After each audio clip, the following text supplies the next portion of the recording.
It's the day after the Vanderpump Rules finale, series finale, season finale. We don't know what the heck it is, but we have a very special guest. So grab a beverage, put on some comfy pants, and let's get started. Where's my intro? Bye.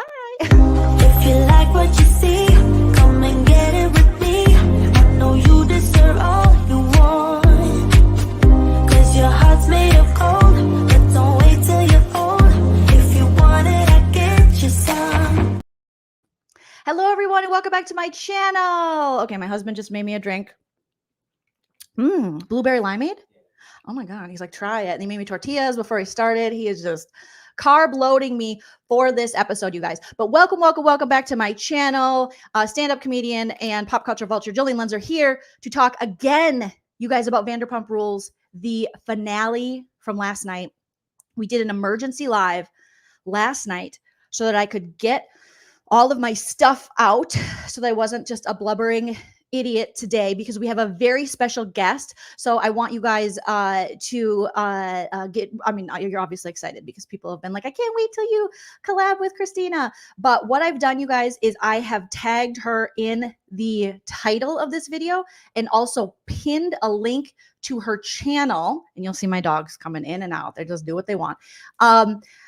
At the top of the live chat. So if you guys could go and give her a subscribe, open another window up wherever you're at on your browser, whatever they call it, and give her a sub, because she is amazing. You guys know her because she's killing it, making awesome stuff on TikTok, awesome things on Instagram, and now she's over here on YouTube. So we're very lucky. We want to support women and we want to get her subs up because she is just killing it, and you guys will love her VPR content. She's just hilarious, fun. She's all the good stuff we love about women. And she is on our team. Team production is not going to try to pull this Sandoval redemption arc bullshit. Okay. So please, you guys, welcome to the live today. Her handle on YouTube is Coca Cocca. She also has Coca Macoca. Christina Cocca, everybody. I'm going to bring her up. Long intro. Hi.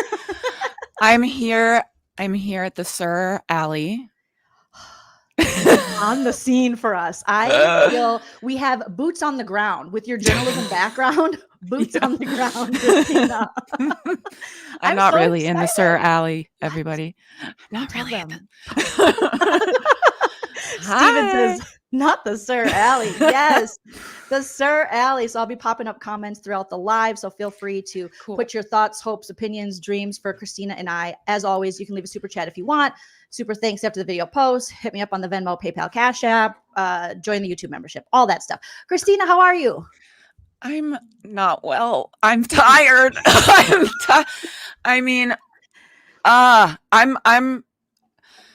Yeah.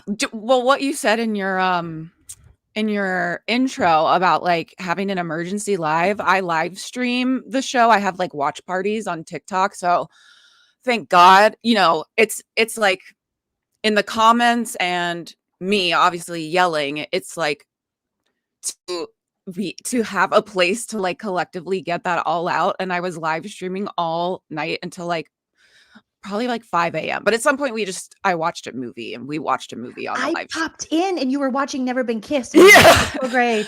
Which really did not age well, but my God. No, it didn't. But yeah, just sometimes it's like, I just, you know what?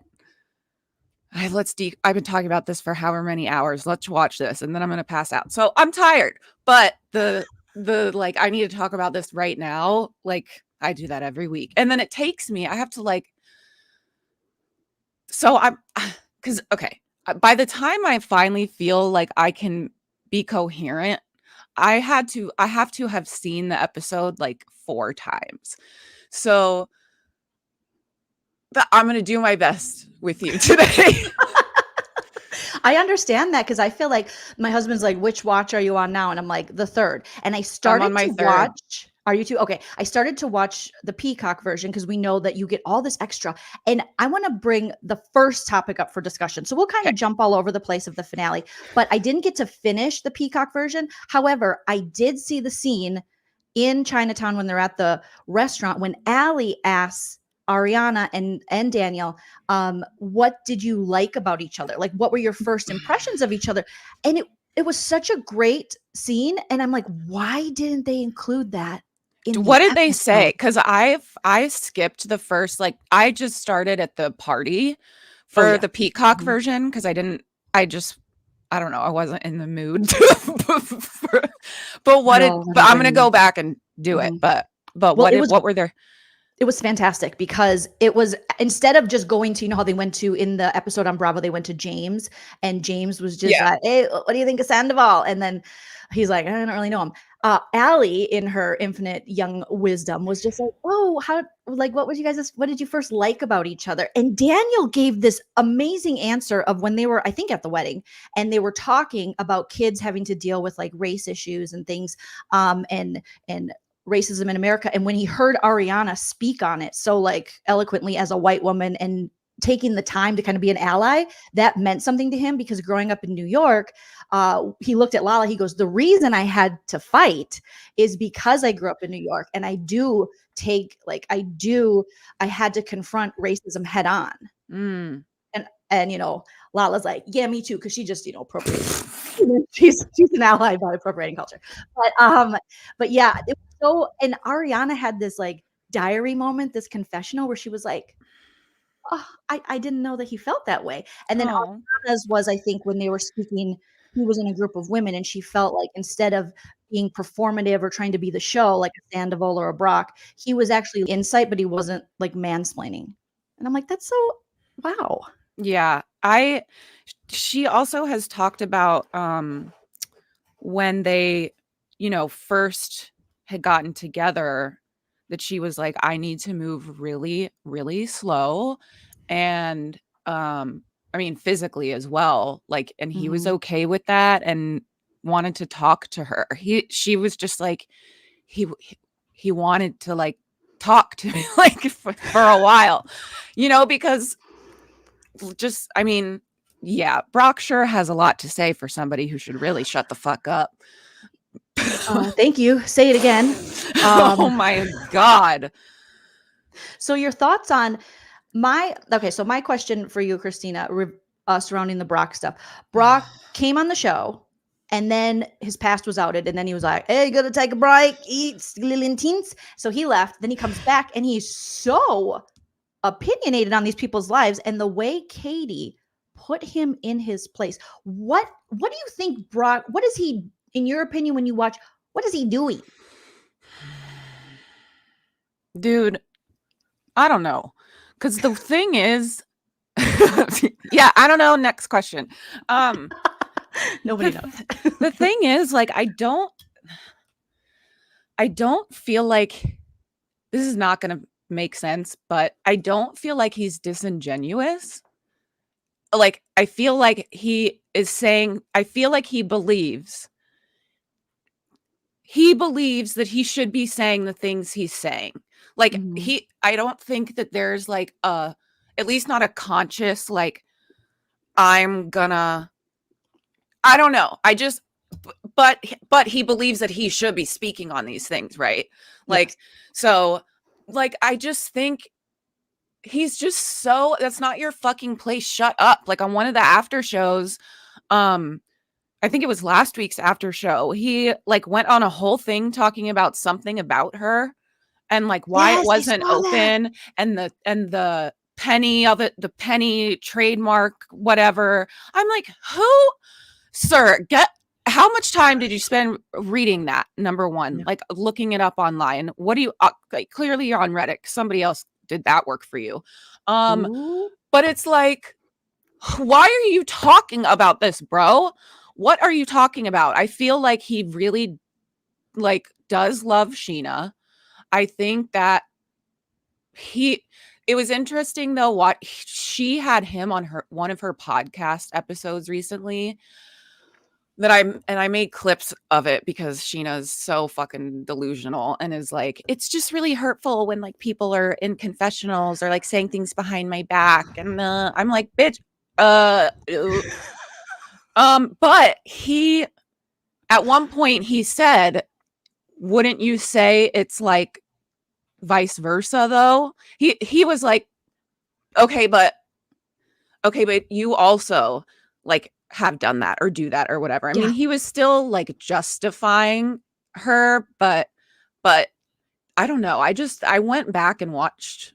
I mean, I suffered through it because I hate the sound of her voice, but I suffered through it another rewatch just to look at his face while she was talking and like when he would reply. Oh, And like I don't know. I think he like there were just times where he looked like Scheana, please. But you know, then he went and will go and praise her and whatever. Like, it's fine. I don't know. What I will say is I have absolutely no hate or dislike for Brock dancing alone in this venue, just like having his own little dance party. I support that. I will not make fun of that because I do that kind of shit. So I support his like random dancing bouts. But other than that, I don't. he was almost he's almost like a stage husband too, as he's holding the camera. He's like, Yeah. Scheana, look over Yeah. here. And she's like, good as gold. And then what was up with Tom Sandoval dancing at the it was when he's dancing to Apples and he's like, it was so creepy, the angle they had him at and the dancing. It was very, that whole thing was, oh my God, just ick. It was, I cannot deal. She literally, her new name, well, I call her Scheana. Like when I type out her name, I put an R at the end. But now my followers and commenters have decided she is now She 3PO because oh my God, that's great. Is what she was dressed like. You did say that in one of your videos. You said it's like R2D2's friend, but I don't know his name. And I thought that was so cute. And then C3PO. And then, but people are like, I don't know if they're like, no, she's dot whatever from Spaceballs. And then so I looked it up and it's it's hilarious. Like it's hilarious. Spaceballs, such an old reference. I love it. Oh my How gosh. old are you? Can I ask how old you are? Oh yeah, I'm 44. Okay. I'm 36. Yeah. Hello. Oh my gosh, hello. Just no, wondering. normalize this saying our age as women. Yeah. I say it too much. I lived in LA long enough where people were like, Joleen, you need to quit saying your age. I'm like, no, if you tell me to stop, I'm just going to do it more. And I'm going to add, now I'm 52. And that's what I do to Sandoval is I add numbers to his age because I know he's lying and he's so super. You have to convert him to Fahrenheit from Celsius. Like times 2 plus 30 is how you figure out how old he is. So Tom, that's why Tom can't figure out how old he is. That's too difficult. Because he's not smart enough. It rhymes. Like you'd think he'd be able to remember it. Times 2 plus 32. Like things rhyming is the only way. Even the rhyme that like I learned in 2nd grade about which months have how many days is the only, I say it in my head probably every day. 30 days, half September, April, June, and November. All the rest have 31, except for February and during a leap year. 30 days has September.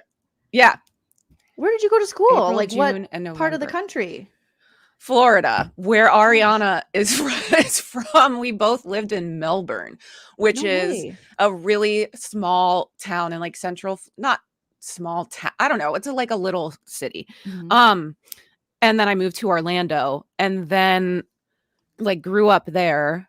And then there was a random 2 years that I lived in Tulsa. Then I went back to Orlando.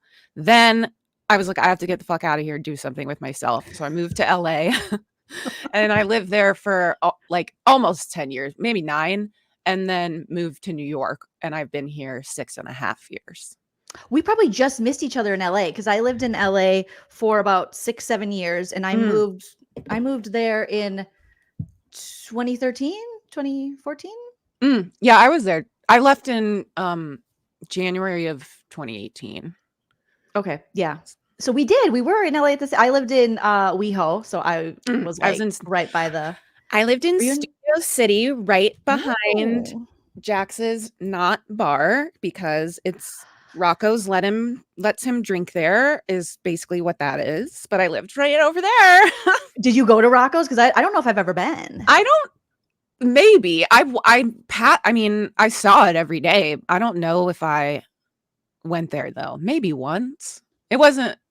I don't know. That's what I always say. I say Jax's back alley room bar, saloon, because it literally looks like they put up a tent for him back there. Yeah, I love how everyone's saying their age in the chat too. I know. Amazing.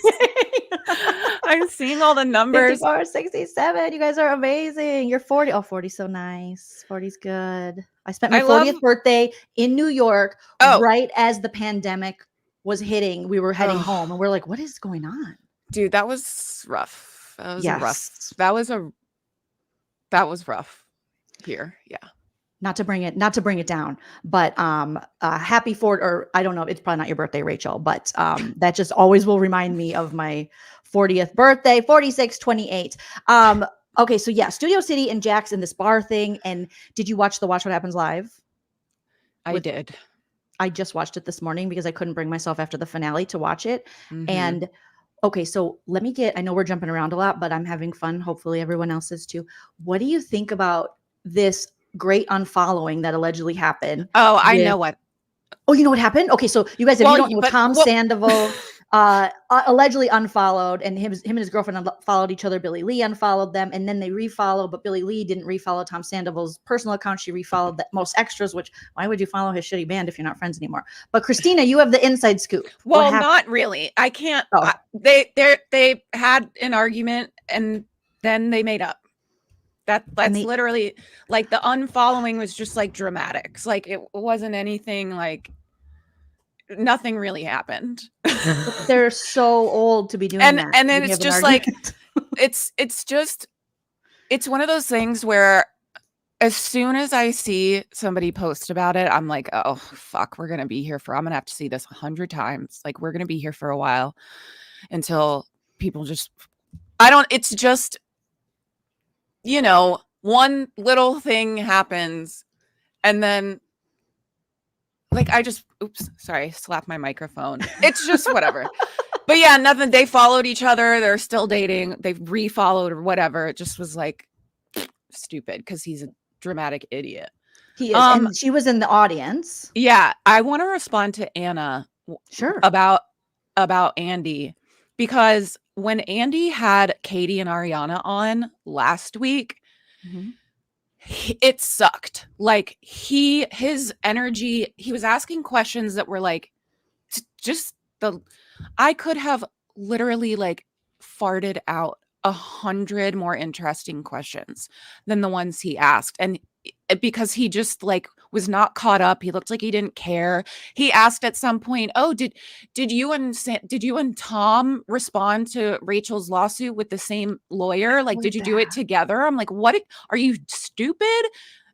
No, like, and he just seemed disinterested. And he said something about Chicago to her because she was talking about how she hadn't like watched all the episodes or whatever. And she's like catching up because she was so busy and focused on making sure she did well in this thing that was really important to her. And he goes, how fun for you. And then I was like, watch, Tom and Jax are going to fucking show up there and he is going to be hooting and hollering with them. And that's what he did. That is what he did. Also, he had good questions. They clearly prepared for that episode. So it just... And it was pre-taped. Like it's Watch What Happens Live. And this was pre-taped. I've been a caller on Watch What Happens Live before. And it wasn't live. It was like 3 hours earlier or something like that. But when we were setting it up, like they would send me their schedule or whatever to like see which one I was available for. And they do it live sometimes. Do it live sometimes. and they pre-tape other times. So it didn't surprise me that they pre-taped theirs because those two fucking hooligans on live TV. No. So bad. Now, one thing I don't understand about how they do the questions now, it used to be so fantastic. I had a few like back in the day, like my tweet questions read. Now they're setting it up, sending people clearly the questions in advance. You Yeah. can see the people reading like, Jax, do you and They didn't. Brittany? They Like, so literally bad. were like, they literally told me exactly what to say. They were like, okay, are you ready? Write this down. And I did not like asking the question that I asked, which was, it was the night James was on with Tinks. And then the Okay. next day I went to go, or 2 days after that or something, I went to go see James DJ and met him and was like, I did not want to ask that question. I am so sorry. They made me ask it. And he was like, oh, right, that. And he was like cool and funny about it. But the question was like, your mom, something about your mom pointed out that like Raquel sought you out at a club to like get on the show or whatever, but didn't Allie do the same thing? Which Zachary Reality is friends with Allie and like brought her to a thing. Yes. So anyway, and it's not like Allie was like, I can't wait to go see Yeah. James Kennedy. It was her friend that brought it. He Like, was exactly. so perplexed by it. He was like, wait, what? And Andy had to like say it over. And it just was like, literally I got on the phone. They're like, hey, okay, hello? Okay, here's your question. Ready? Okay. Like, it's so lame now. I love when had they used to let people ask their own questions. I know. I you know what? I don't even know what I would have asked anyway. Like, but whatever. You would have It's something okay. much better than Listen, I had a great content arc of the Yes. path to forgiveness with James Kennedy, and it was a whole thing. So whatever. So you made it work for you, but I hate that they do that because I feel like we got so many. Remember that moment between Katie and Schwartz when that woman, or was it a woman or a guy, called in and he like I think it was a woman. Yeah, read Schwartz and was like, how Why don't he you? It was treated like Katie. Yeah. Yeah, I don't remember exactly, but it was so good. And we'll never get moments like that again because they're too afraid to really let the audience. And I think it's starting to show in Bravo's production, which we saw this season. So, Christina, my theory and how I feel about this is that had they just let this play out the way it would play out, like in life, like you and I are best friends, you're with a guy, I'm friends with him too, but you're my friend. You get cheated on with one of our friends, this horrible situation. I'm rolling with you. And this guy, I know we have to film together, but I am not going to be welcoming him back. Had they just let it play out with Sandoval actually having to have a season where he's on the outs with the group, I would have been fine with Ariana not filming with him, seeing how it played out, how the girls would come together in like a witches a WeHo old school way and freaking cast spells on the Toms and see Toms have to dig their way out of their own actions and have consequences than this pre-produced thing. I think that would have been ratings gold. Listen, I agree. Before season 10 happened, I would tell anybody who had ears that season 2 of Vanderpump Rules is the best season of reality TV to like ever be on television. And I stand by it. It's absolutely incredible. But season 3, pretty much everything, everything of Vanderpump Rules is it's about somebody being on the outs of the friend group and trying to get back in to the friend group. It was Kristen. It was Stassi. And what happened? What happened with it? Over time, they started talking. Then Stassi came back. Now she's staying with Kristen, and it's so weird. And she can't believe it because she used to hate her, and now she's integrating back. She goes to talk to Lee. I mean, what the fuck? Like Stassi left a season. I think it was the season 3 finale then, where she walked out of the party at Sir because Jax was there and she didn't want to talk to him. Which that was the reason for that was because her.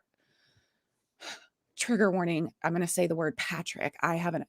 Never mind. So anyway, about that. So the reason she didn't talk to Jax, one, she didn't want to, I'm sure, but also he was like behind the scenes being like, you're not allowed to talk to him or whatever. So, that's not cool. But she left and it ended with her walking out. Why the fuck? Sorry, let me compose myself. No need. Let it out. We always say this is therapy. This therapy session. I was VPR exhausted. I am still tired. I knew that I was like, as soon as I get on there, I'm gonna do it. Give it to hit us. the gas pedal. But I've lost my train of thought. But it's just when she walked out, she walked out. I was just gonna say that fame is their reality. Number one. Number two, do you watch Summer House? I love Summer House. Okay. That conversation with Carl, Kyle, and Amanda about isn't Lindsay gonna watch this?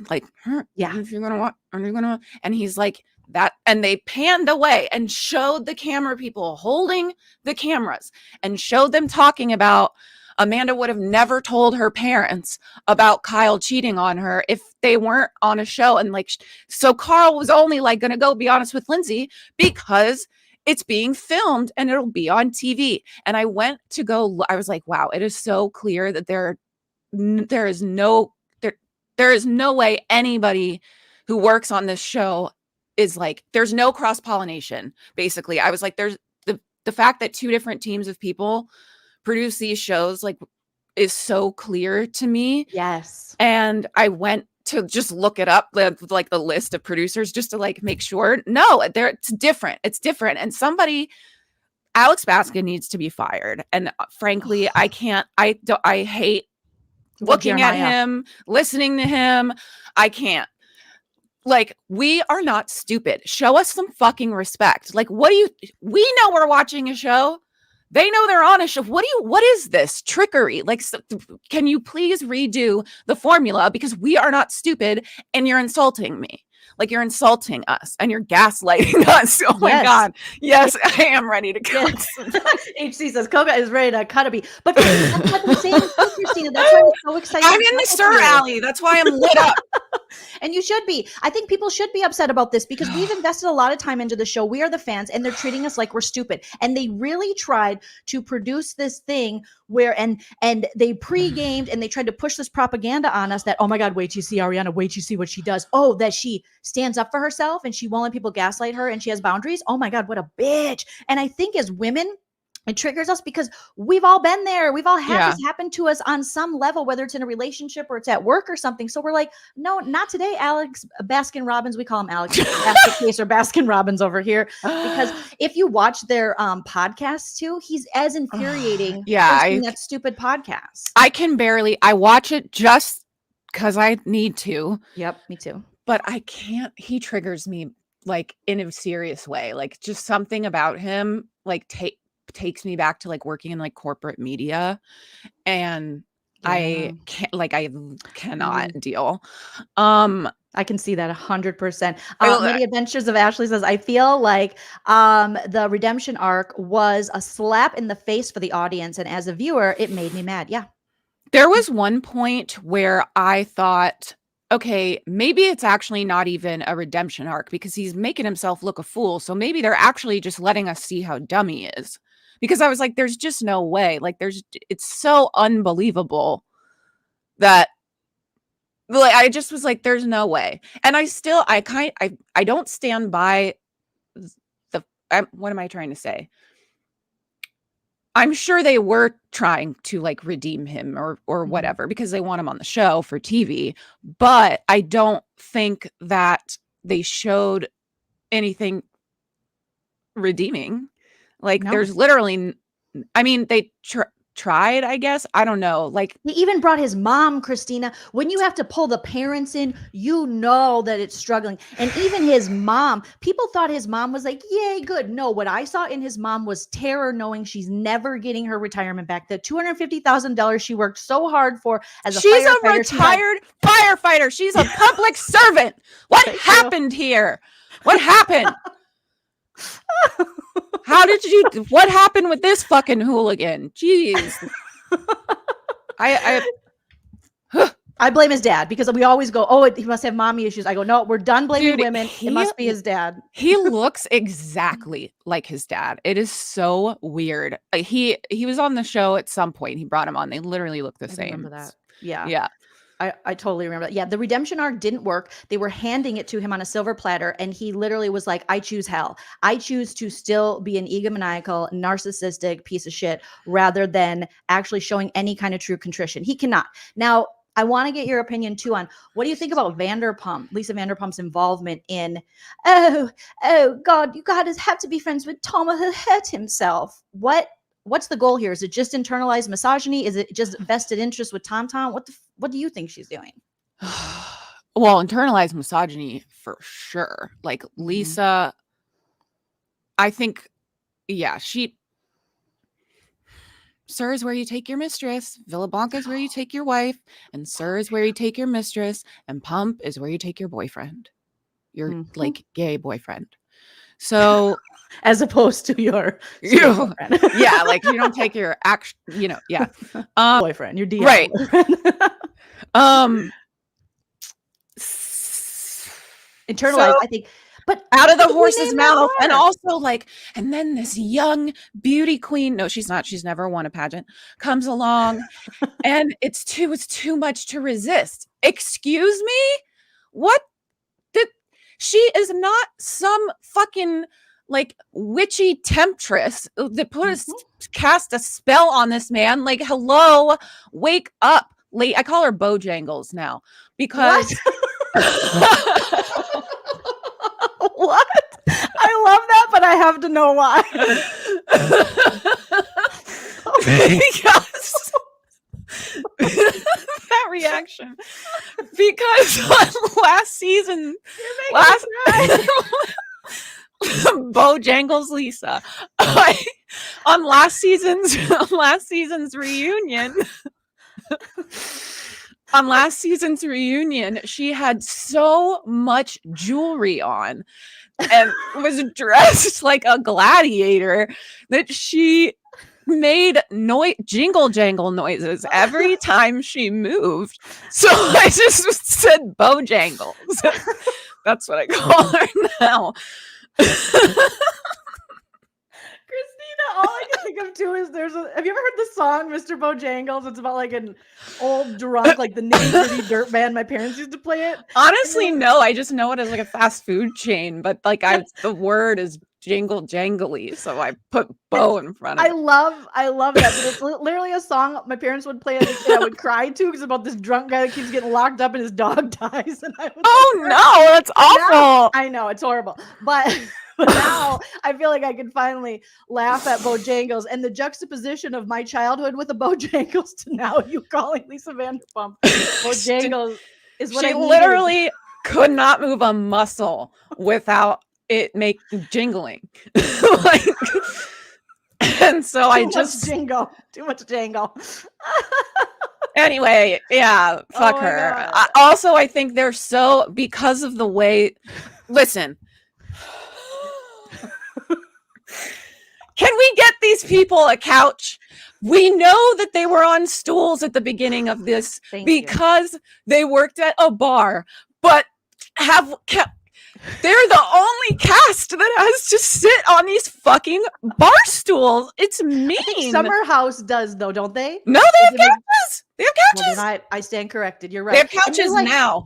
Leather, ugly. Like I saw Katie's in this beautiful dress and she's sitting on this it almost looked like it was ripped. It looks like it's from like Ross or something. Like, no offense, it's Max in the home whatever. Like, but my God, no, it's true. Like, can we get a couch? Can we sit down here? It's ridiculous. We know they don't work there anymore. Go ahead. Well, I was also going to say the reason I thought of the couch and the bar stools was because of how the show began. And Lisa is like, she has to hold on for dear life to keep. I don't think. I mean, just her involvement with the show. I know she's an executive producer, so I don't know what conversations she's having behind the scenes, but whatever she's doing on camera is like, I don't know, there's just got to be a way to tie her to the show because of the name of the show. What's her name? Yeah. The location of the show, the premise of the show. But at this point, oh my God, look at that fucking chair. I know. That's the first thing I noticed when it looks like it's ripped. Yeah, on the corner. Mm-hmm. That I've sat in that chair probably at 100 restaurants. I mean, Applebee's. What the fuck was up with that, by the way? Which I support. Listen, after I saw Ariana on Broadway, I went to the world's largest Applebee's. Okay. And it was great. I had the time of my life at the world's largest Applebee's. Okay. As you should. Yes. In like Times Square. But like the way they were saying it so specifically is giving Scheana and Smirnoff at the water party, because she walked into the water party but she brought vodka, and Schwartz was like, "What do you have? Is that a bottle of Smirnoff?" And she goes, "Yeah, Smirnoff pink lemonade is really good with sparkling water." I'm like, what is happening right now?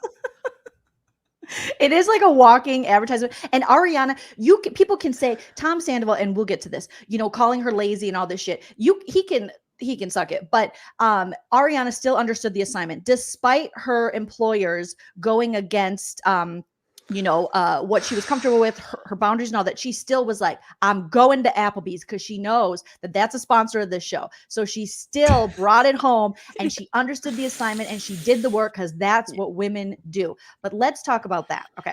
So at the party, let's get to the party. That picture makes me sad. Take it away. I know. Okay. I'll take it down. That was just when you talked about the bar stool, but I know it's like them against the world. It's just those two. So Tom Sandoval. Okay, so first of all, I have so many questions for you, and I'm so sorry, I'm all over the place. But Scheana, I heard you in one of your videos, and you were recapping, talking about the scene, the infamous scene of Scheana being like, "But Tom, did you know Hassan, the sound guy? He brought the sound for me." And I just, and you were like, "I cannot even stand her voice anymore." And I'm getting to that point. And I used to like love Scheana, and I want to cheer for her. And I'm like, I can't. Why are they allowing her to make this about her? Lisa Vanderpump's like, "Do you still love him? Love him? She's got a husband. What are you talking about?" Because Joleen, she lost 5 pounds and didn't sleep. Okay. She needs to feed her daughter. Okay. Yes. See that? Like, I'm not here to shit on. Listen, I'm sure it did affect her. I'm sure she did lose weight from stress. Nobody should lose weight from stress. Go be a mom. Love that for you. But babe, this is also was pissing me off. The way Lala keeps bringing up the restraining order, saying she caught a restraining order for you or on your. Excuse me, Scheana is a grown adult person who decided to act the way she acted. What? Ariana didn't ask her to do that. Ariana has nothing to fucking do with the restraining order. So how does she owe? She wasn't even in the same state. How does she owe you something because somebody else? It's just like. Scheana, I don't think I ever was like team Scheana or anything, but because she was always annoyed me, but I certainly didn't feel this way at any point in time, but her voice has just gotten like progressively worse over the years. Everybody has these horse teeth veneers. I don't know what everybody on Bravo's going into the same cosmetic dentist because they just got these huge fucking teeth in their mouth, like Lisa included. And Carl, like these giant. They're huge. That's what I was trying to do. I haven't perfected Scheana's voice, but I'm like, it's all teeth. And someone said it's vocal fry and a goat mixed together. Last night in the comments, I was like, Flo has, because she's also like, she projects it loudly kind She of. So does. it's like his sound guy, and like he flew him here, like just for this, and it's like pushing it out. She's turtling out her voice, and I can't stand it, and I don't even. I mean, I made a really long video about like, what is this mysterious friendship you speak of? Yes. This 15-year 15-year friendship you've had with Tom. I want to see pictures from your best friendship. What the fuck? Like, what are you talking? Unless you had a bunch of private, intimate moments together, like, I don't know what you're talking about. I don't know what you're talking about. Like, Nobody does. Nobody does. I truly, yeah. I agree with you. Nobody, I don't even know. And I feel like the years keep growing too, Christina. It's like 1 minute Well, she's like, 10, 14, 10, 12, 14, 15, the upfronts. Tell a new goddamn story. Literally, like over a decade ago. And when he pulled you into a picture? I made a video of her talking about the upfront. She's talking about it on her podcast. She's talking about it on another podcast about New Jersey. She talked about it on some bravotv.com interview. She talked about it in the confessionals. She talked about at the restaurant. She talked about it last season in the confessionals in the finale. At the upfronts. And people are like, what the fuck is upfronts? It's a media event for like companies to go and preview, or networks to go and preview shows that they have coming up, so the advertisers buy ad placements up front. That's it. Like, it's literally nothing anybody in the world, unless you've needed to know what an upfront is, would know. And she speaks about it as if it's like the fucking United Nations summit. It was the upfronts. Oh my God. And they're not even next to each other. They're not even next to each other in the photo.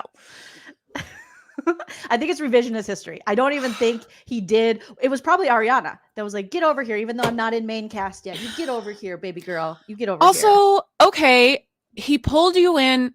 Let's just say, great, that kicked off. Okay, so he knew that he should involve you because you're on a television show together.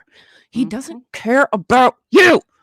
He cares about the television show himself. I know they met at Villa Blanca and used to hang out together. Okay, I know. We all know. Sorry, no offense. Who cares? Sorry, I'm sorry. Exactly. Like, no, like, but that's, I mean, I agree with you. It's who cares? Like, nobody knows. Talk about breaking the fourth wall. And I did just see, speaking of ridiculousness, Lala on the after show. Oh my God. Oh, I thought you were going to say, because Christina, she's running her mouth on the podcast too, being she's running her mouth. I can't blah, blah. That's why I call her blah, blah now. Oh yeah. Blah, blah is running her mouth on the after show. And she said, literally, nobody was talking about Ariana before this. And I said, you bitch, because here's the thing. I knew Ariana has always been my favorite. I did a show, probably it's like 3 years ago.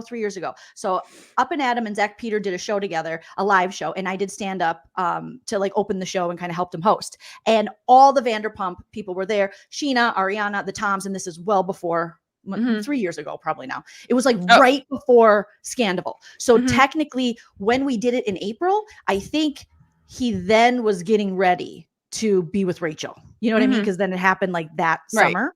Right. So this is when Ariana and Tom are still together. And I was so excited that Ariana was there because she's always been my favorite chick. And I did a joke. And I said, you know what the best thing about the Toms? I was like, the Toms are here. And they're like, and I was like, you know what the best thing about the Toms are? And everyone was like expecting me to talk about how they kissed or whatever. I go, it's Ariana. And people just started laughing. Scream.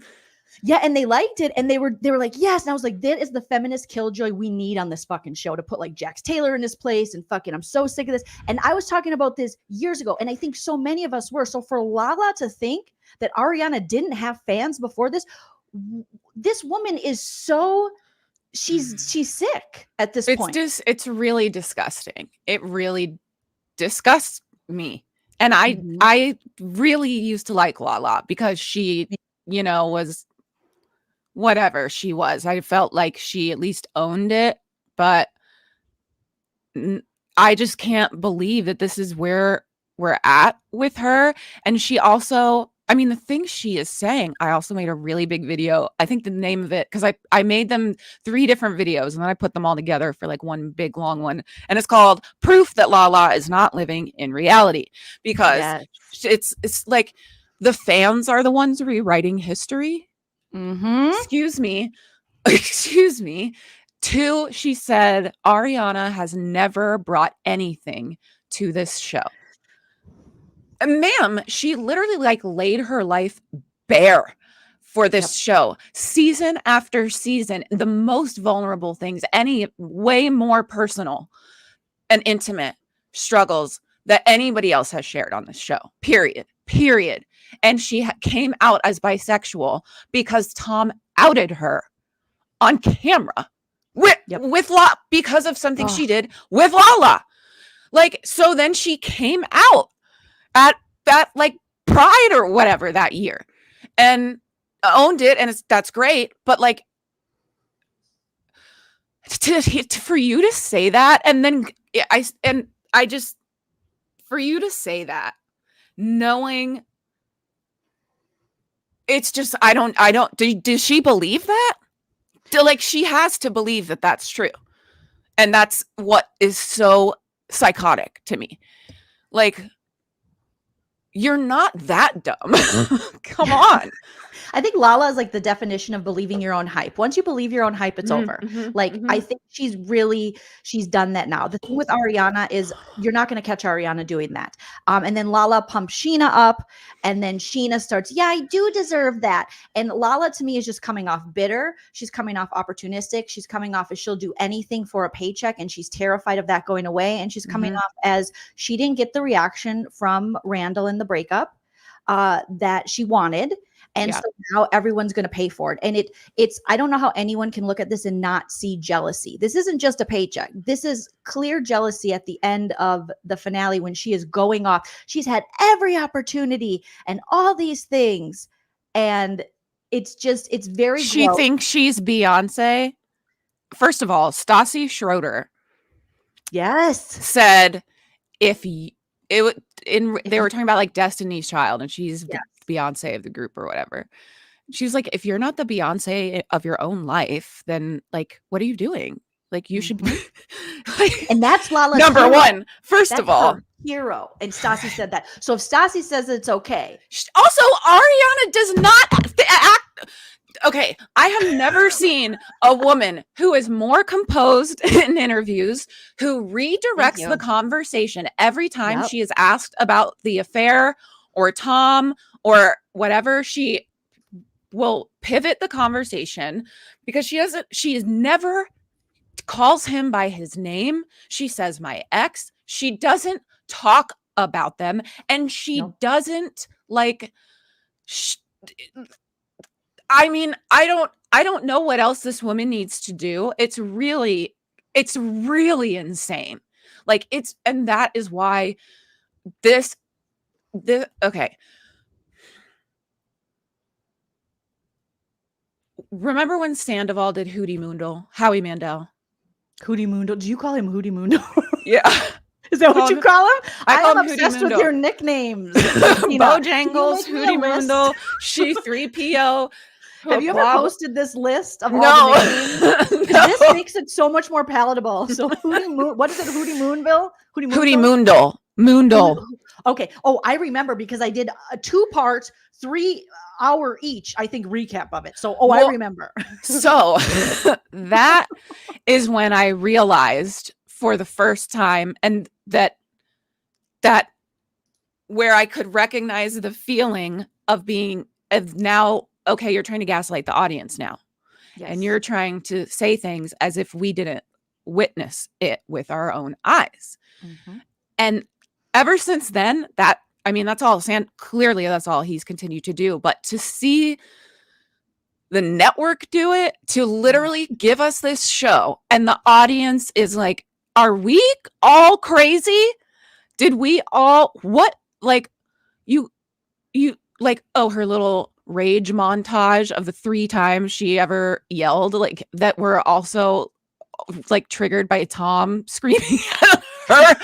Like, okay. And then, I mean, the conversations that she's having on camera too are like calm and clear and direct, and like they just the way they push her. I mean,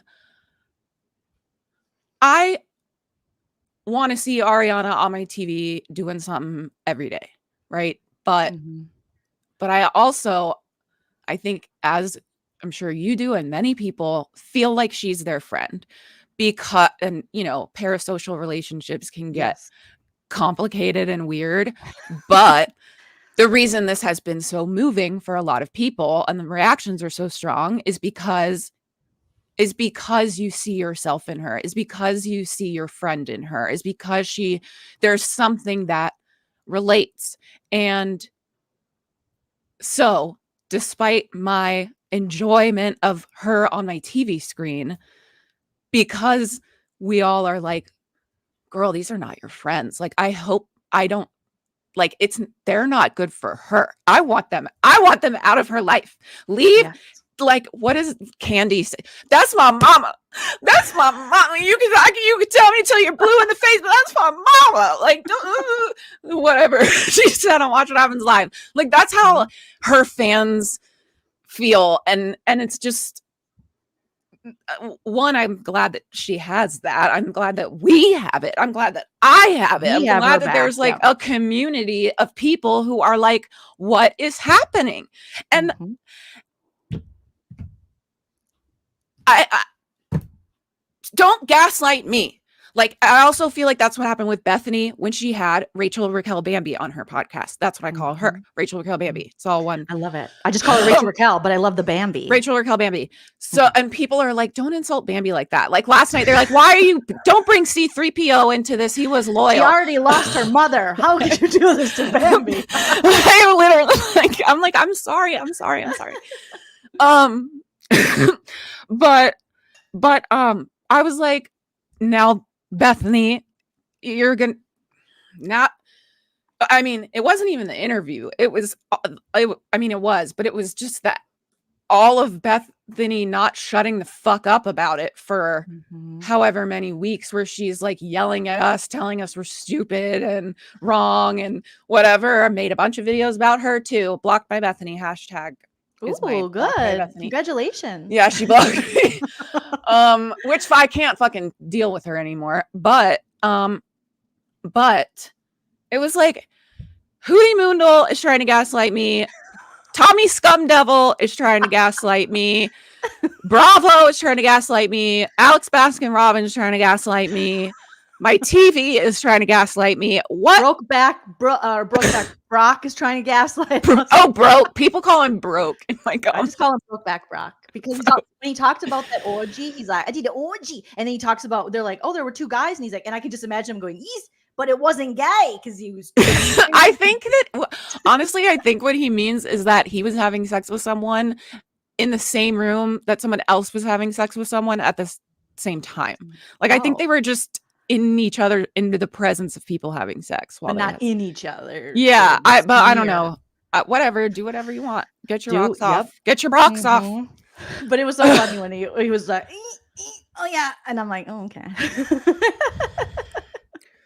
Oh my gosh. So I also have a theory about Sandoval, and I always say that Sandoval is appropriating women culture. And I always say it's totally fine, you know, clothes, genderless, feel comfortable in what you wear, has nothing to do with that. It's specifically men like Tom Sandoval who hate women. You can't have our shit. You cannot have our shit. Everybody else, this isn't a trans discussion. This isn't any man.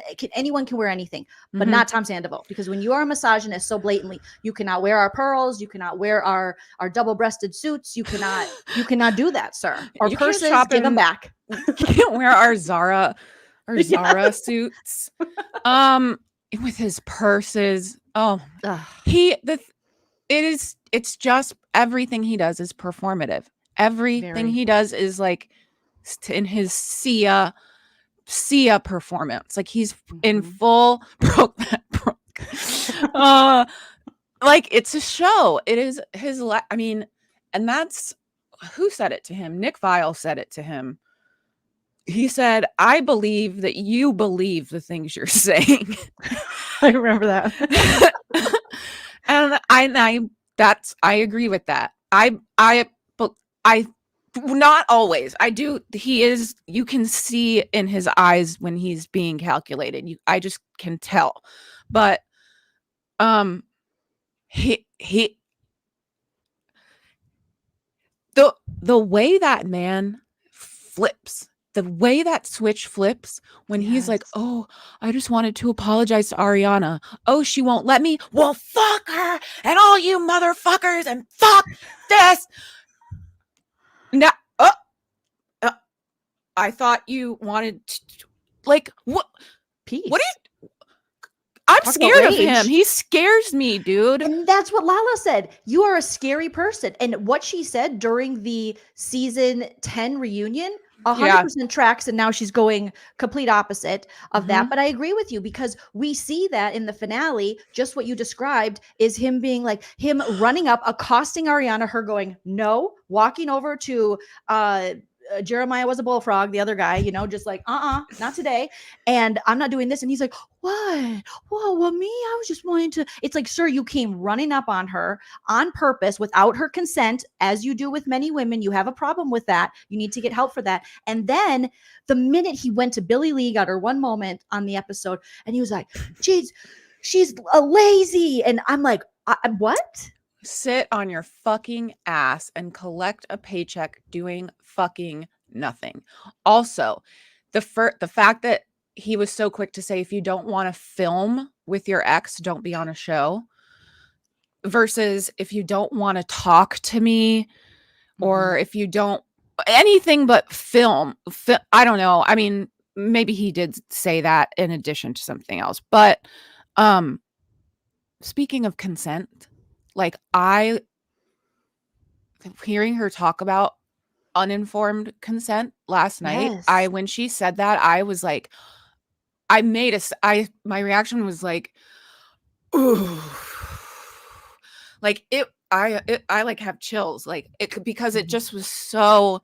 I didn't even think about that before, Christina. Like, and it's so, given the situation or any situation, I feel like those words have never come out of my mouth, unfortunately. So I feel like Ariana continues to do such a service to women. Because that was a chilling moment. Yeah. And because, after you're in a relationship for a certain amount of time, certainly you don't use a barrier between you and the other person anymore, because you're only with each other. Probably if you're, have birth control or have that, whatever. And maybe somebody was pointing out like, oh, maybe she wasn't on it because they were doing the egg thing and you have to be off it for a while and blah, blah, blah. But that was over with a long time ago. So I don't know, whatever.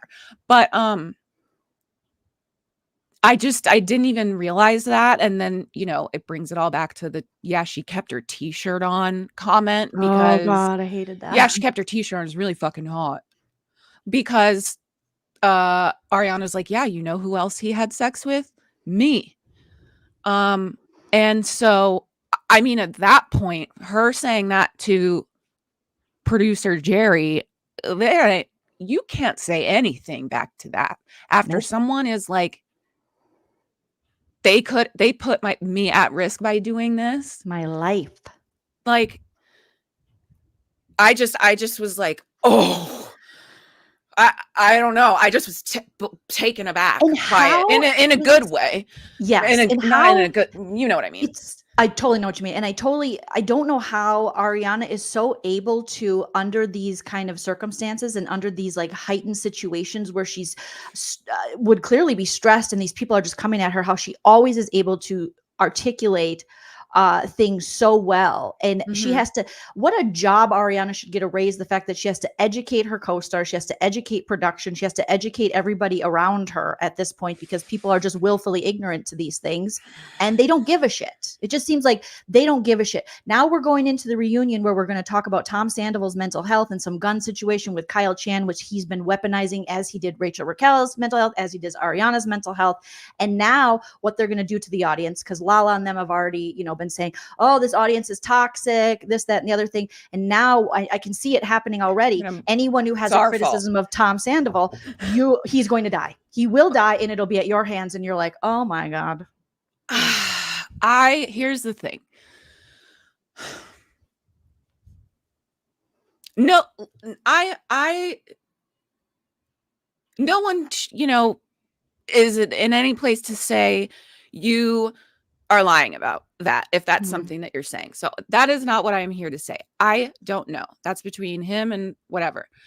But you just need to remember and put it in the same storybook as him literally lying about Ariana threatening to do that as his justification for not breaking up with her in the finale, on Hootie Moondle, on his podcast, multiple times. And multiple. Everything, like, I swear my whole head is just like earworms of Bravo. That's me. And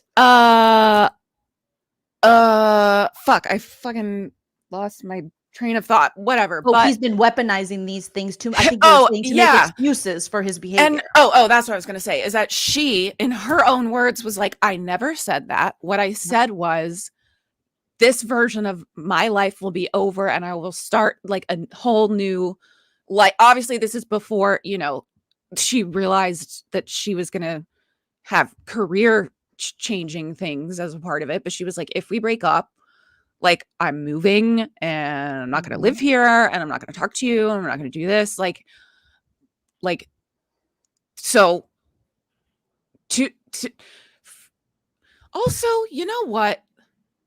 Her mental health has been such a huge part of her unique storyline on this show, because she's been open about having depression after they called her, what did Lala call her, a wet blanket, and talked about how she has, and went to talk to Lisa about wanting to drive her car off the side of the road, off the freeway. What if I just drove off? And was talking about this with Lisa, with Tom, with Lala and Stassi and whoever. And now to be like, Tom's feeling this way, and how is Tom, and be gentle on Tom. I'm worried for Tom's mental health. So nobody cares about hers anymore at all? Like, no, again, that's such a great point. That's such a great point, because Lisa knows this. Did I wake up from a coma? Like, what? Where have you been? Where have you been? Lisa Bojangles was in a coma. She was in a cryotherapy frozen ice sleep machine. And now she's awake and doesn't remember anything from before her cryo freeze or whatever. What? Like, it's disgusting, dude. It is disgusting. Oh, it makes me so mad. I'm sweating. Right? And this is what they continue to do to us and to the audience. And I've also said, I think you make a great point, being like, Lisa, you are already privy to Ariana being open and vulnerable on the show about her mental health and about her suicidal ideations. But yet we're worried about just Tom Sandoval. So in this situation, were you not worried what Tom did to Ariana would cause her to fall back into that kind of a depressive state? Obviously you weren't, because now we're just all worried about Tom Sandoval. And this is because we're being mean to him. We're being mean to him. Yep. And so everybody just needs to be, let's all just be a little nicer. Like, the man still can't, I believe that at this point in life or whatever, like when Tom Sandoval, I believe that he is capable of crying real tears. Oh, I have also investigated and named his types of crying, if you'd like me to go through them. Yes, please. We have the hide and seek, the hand wipe, the hyperventilate, and the turtle. Because the turtle is where he really pushes out those tears and he gets them going. I should have had pictures ready with this, but I love it. So he's like, I have a video of him. I give examples. Channel. I give examples but he's crying because of how it affected him. Yes. He's crying because he realized he done diddly fucked herself.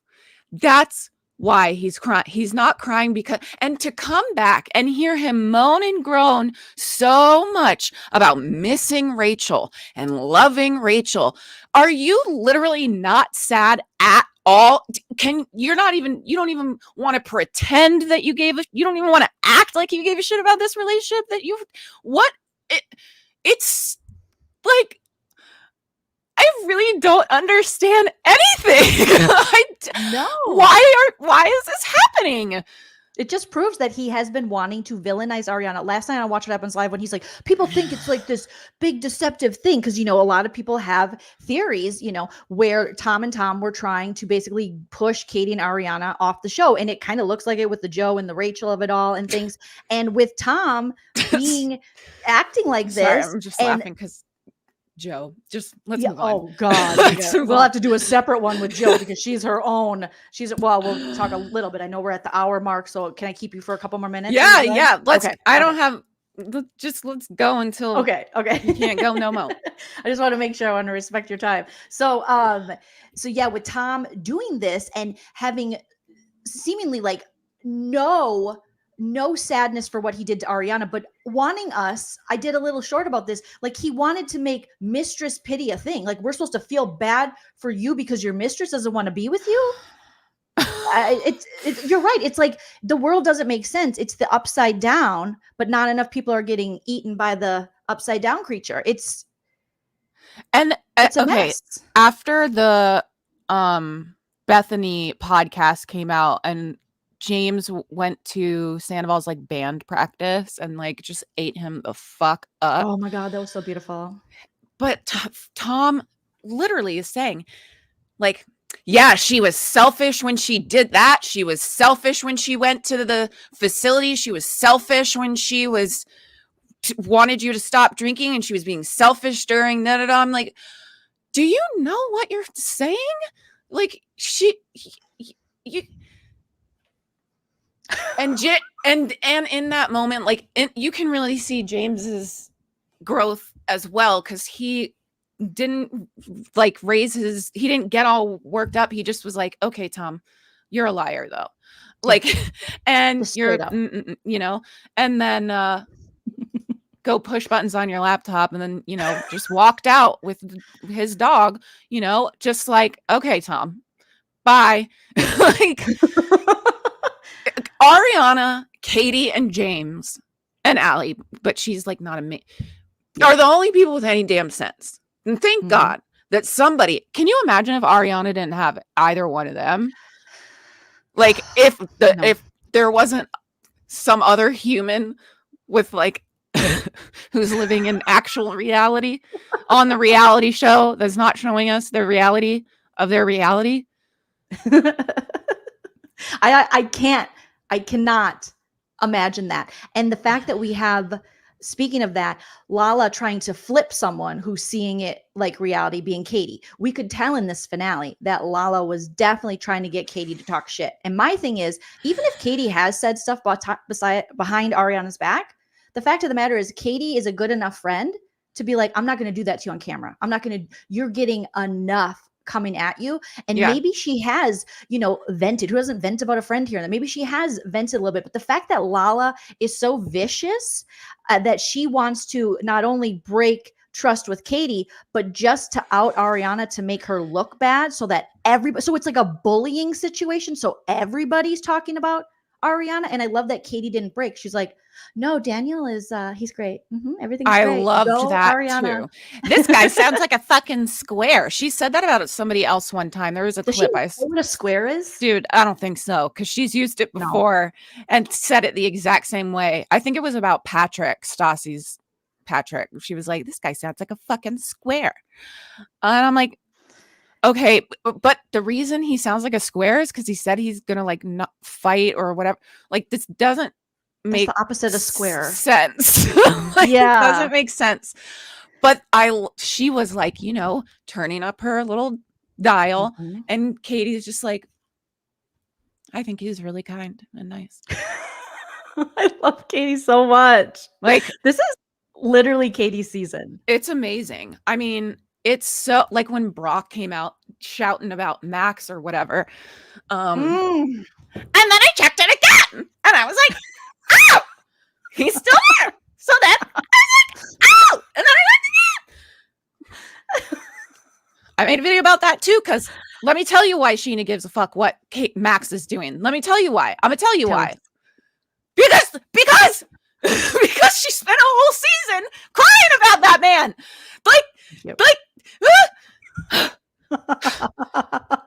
Brock, Anyway, maybe you should look into that. but She's like checking on Max. Oh, but Katie's reaction when he did that was just like, "And what's okay?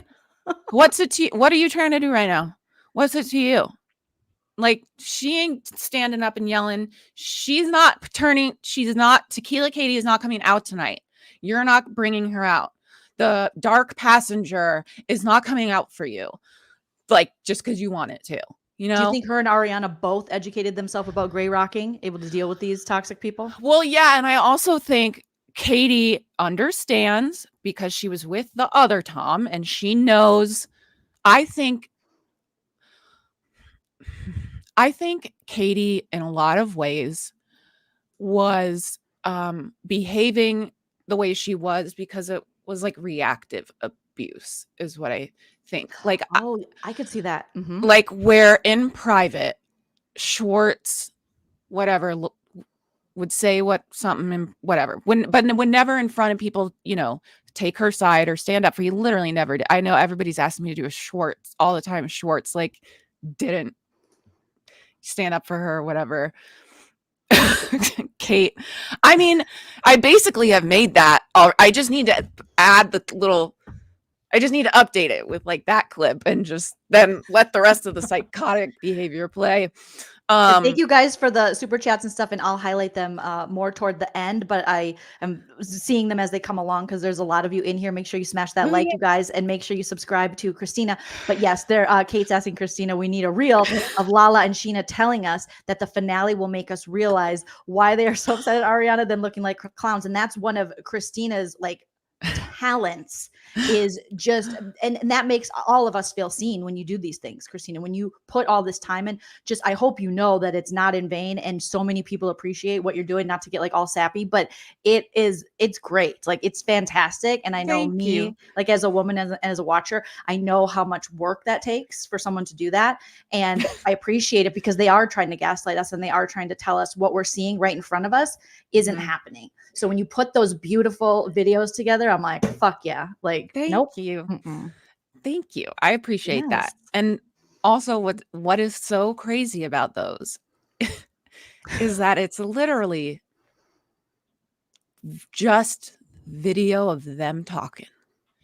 I don't even need to add, like, I don't even come in with my commentary 99% of the time because they do it for me, because I'm just using their own words again. I'm just using what you said against what you said, because you said it and you said you didn't say it.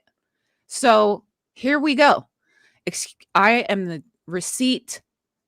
I'm a human CVS. That's what I call myself. I love it. A human CVS receipt. I saw that in your Insta bio. Yeah, because there's evidence that there's proof that you literally did not do the thing that you said you did or whatever. Because it's like, do you forget you're being filmed? And they're only being filmed for like 3 months out of the year, like for the show. And so it's like, imagine what the rest of their lives are like. Well, it does beg the question, like, what you mentioned about Katie, I think is really important, that kind of reaction she's having, because now that we see Schwartz in another relationship that he says isn't a relationship with Joe, and how he's gaslit her and how he's trying to manipulate her and how he has just disrespected her. There's so much, I think, that we didn't get to see behind the scenes of Katie and Mhm. Schwartz. And I think the Toms got such a good edit for so long. And now the curtain has been pulled back and we see them for what they really are. And we're like, holy shit, because it was so easy for this show to carry on with misogyny year after year and paint Katie as a bitch and all the women were the problems. And these guys, they're just, it's typical, like it's typical sexism. Like the guys are just fun. It's just these fucking women are dragging them down, right? Women. Yeah. We can't just like go get drunk and put our dicks places. Oh, because the women, it's like every stereotypical sitcom we have to watch growing up where it's like this blob of a man who just doesn't deserve this great wife who's just like, hey, can you shower today? He's like, God damn it, bitch, get off me, And now we're seeing that, like, holy shit, this show I've been watching. And now as a 44-year-old woman, I'm like, what the fuck? Power to Katie. And still so many people hate Katie. They're miserable. They're Katie and Ariana are miserable. Those two bitches, blah, blah, blah, blah, blah, blah. Like those are the when I get those kinds of comments, which has been like much less in terms of volume lately, but they're still there.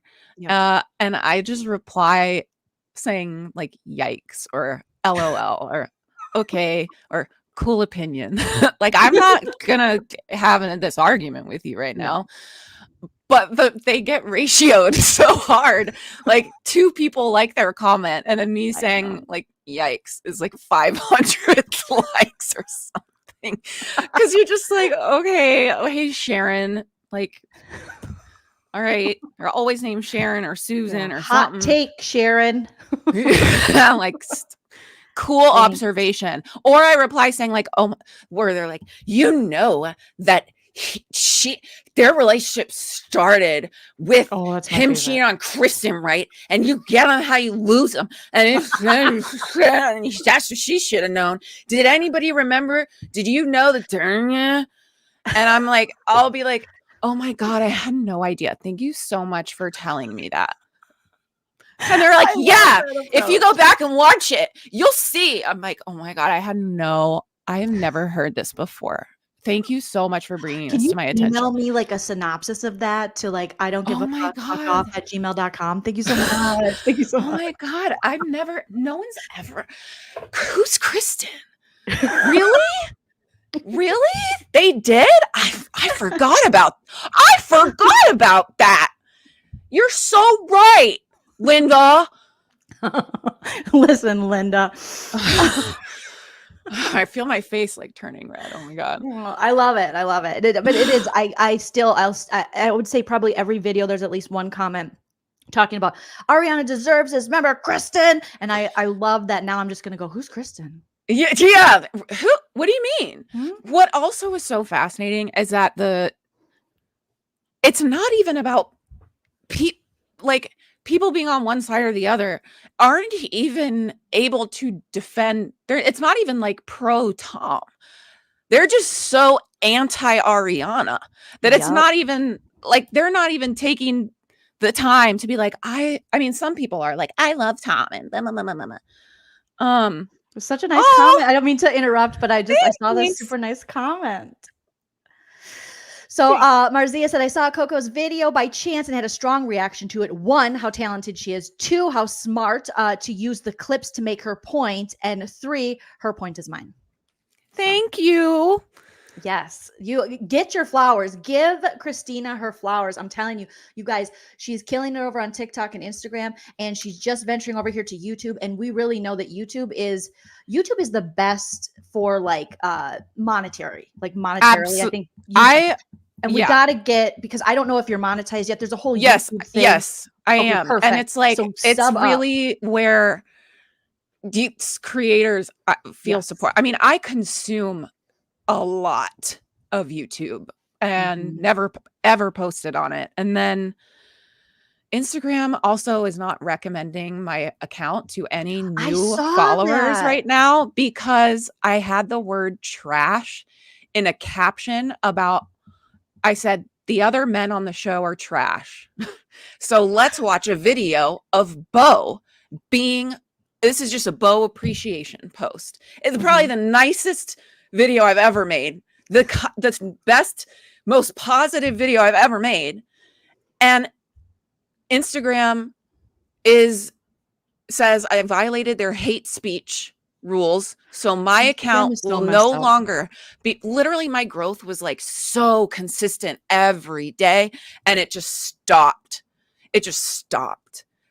And I'm like, I can't appeal. Literally, like, you're, because of your faulty fucking robot over there can't tell. Mhm. Like, clearly you didn't actually review the video. You didn't actually review the video.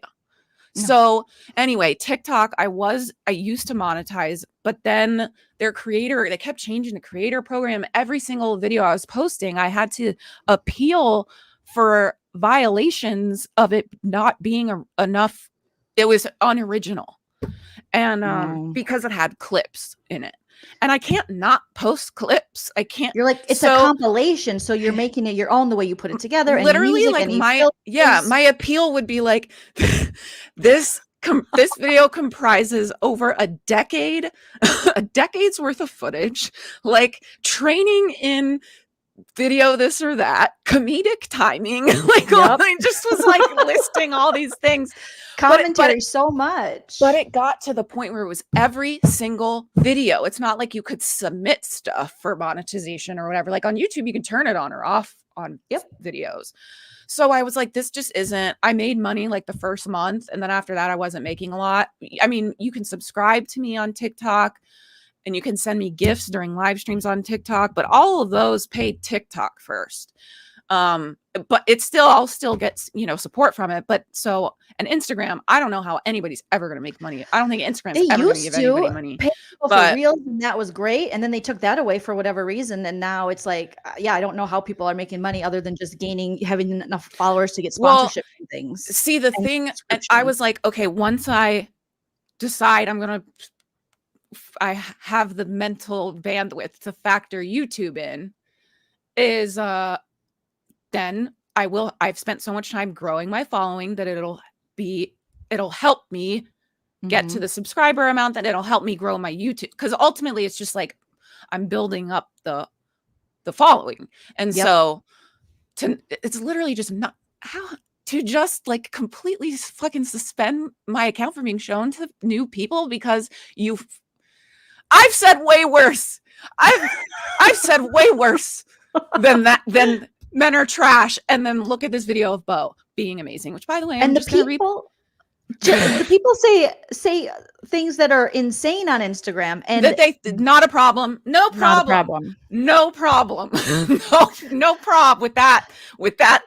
Really violent, sexist threat. Exactly. We're glad you're over here on YouTube, because I feel like YouTube is, it has its own issues, but it's the best right now, I think, for creators, and especially creators like you that have, such good content that you're making. And so I want you to get all your flowers over here, and I want everyone. Okay, so everybody subscribe. I pinned it in the live chat, so it'll be the first comment pinned that you can just click it, and then it's also in the description. Make it really, really easy for you guys to go over and find Christina. Life with Bear says, I'd die. I would too. Without you too. Me too. Follow my Instagram, because Instagram won't show you my account if you don't know about me. Also, I'll make sure to put your Instagram and TikTok in the description after this, so that people can find that really easy too. For anyone who just also doesn't know this, which I used to say it a lot about myself, just to sort of like explain where I'm coming from, and then I eased up. But I worked as I have won journalism awards. I have won investigative journalism awards. Like that was my career, and I left after the insurrection, and I never looked back, because I was like, I physically, mentally, emotionally, I can't do this anymore. But I did it for a long time, over 10 years. That's why that's how I know how to video edit. That's like how I know, what something actually being confirmed means. I never post blind items. I never share blind items. I never share rumors. I don't even like talk about them, or it's like, that's not allowed. And if you ever come in to where anything I'm posting in the comments or in a live, just trying to be like, did you see this? And did you hear this? I'm like, I'm going to address this once, and then we're not talking about this again because it's not worth the speculation. You don't know that it happened. So anyway, that's your journalistic integrity. I went to school for journalism, worked a Ooh. little bit, but then I went for print, which okay. I mean, mine was I had to select. It was newspaper technically, which included digital, but like it was called like newspaper. And we put out a paper. I was on the school paper. Me too. Me too. And but I'm like, 8 years older than you. So I'm going to college.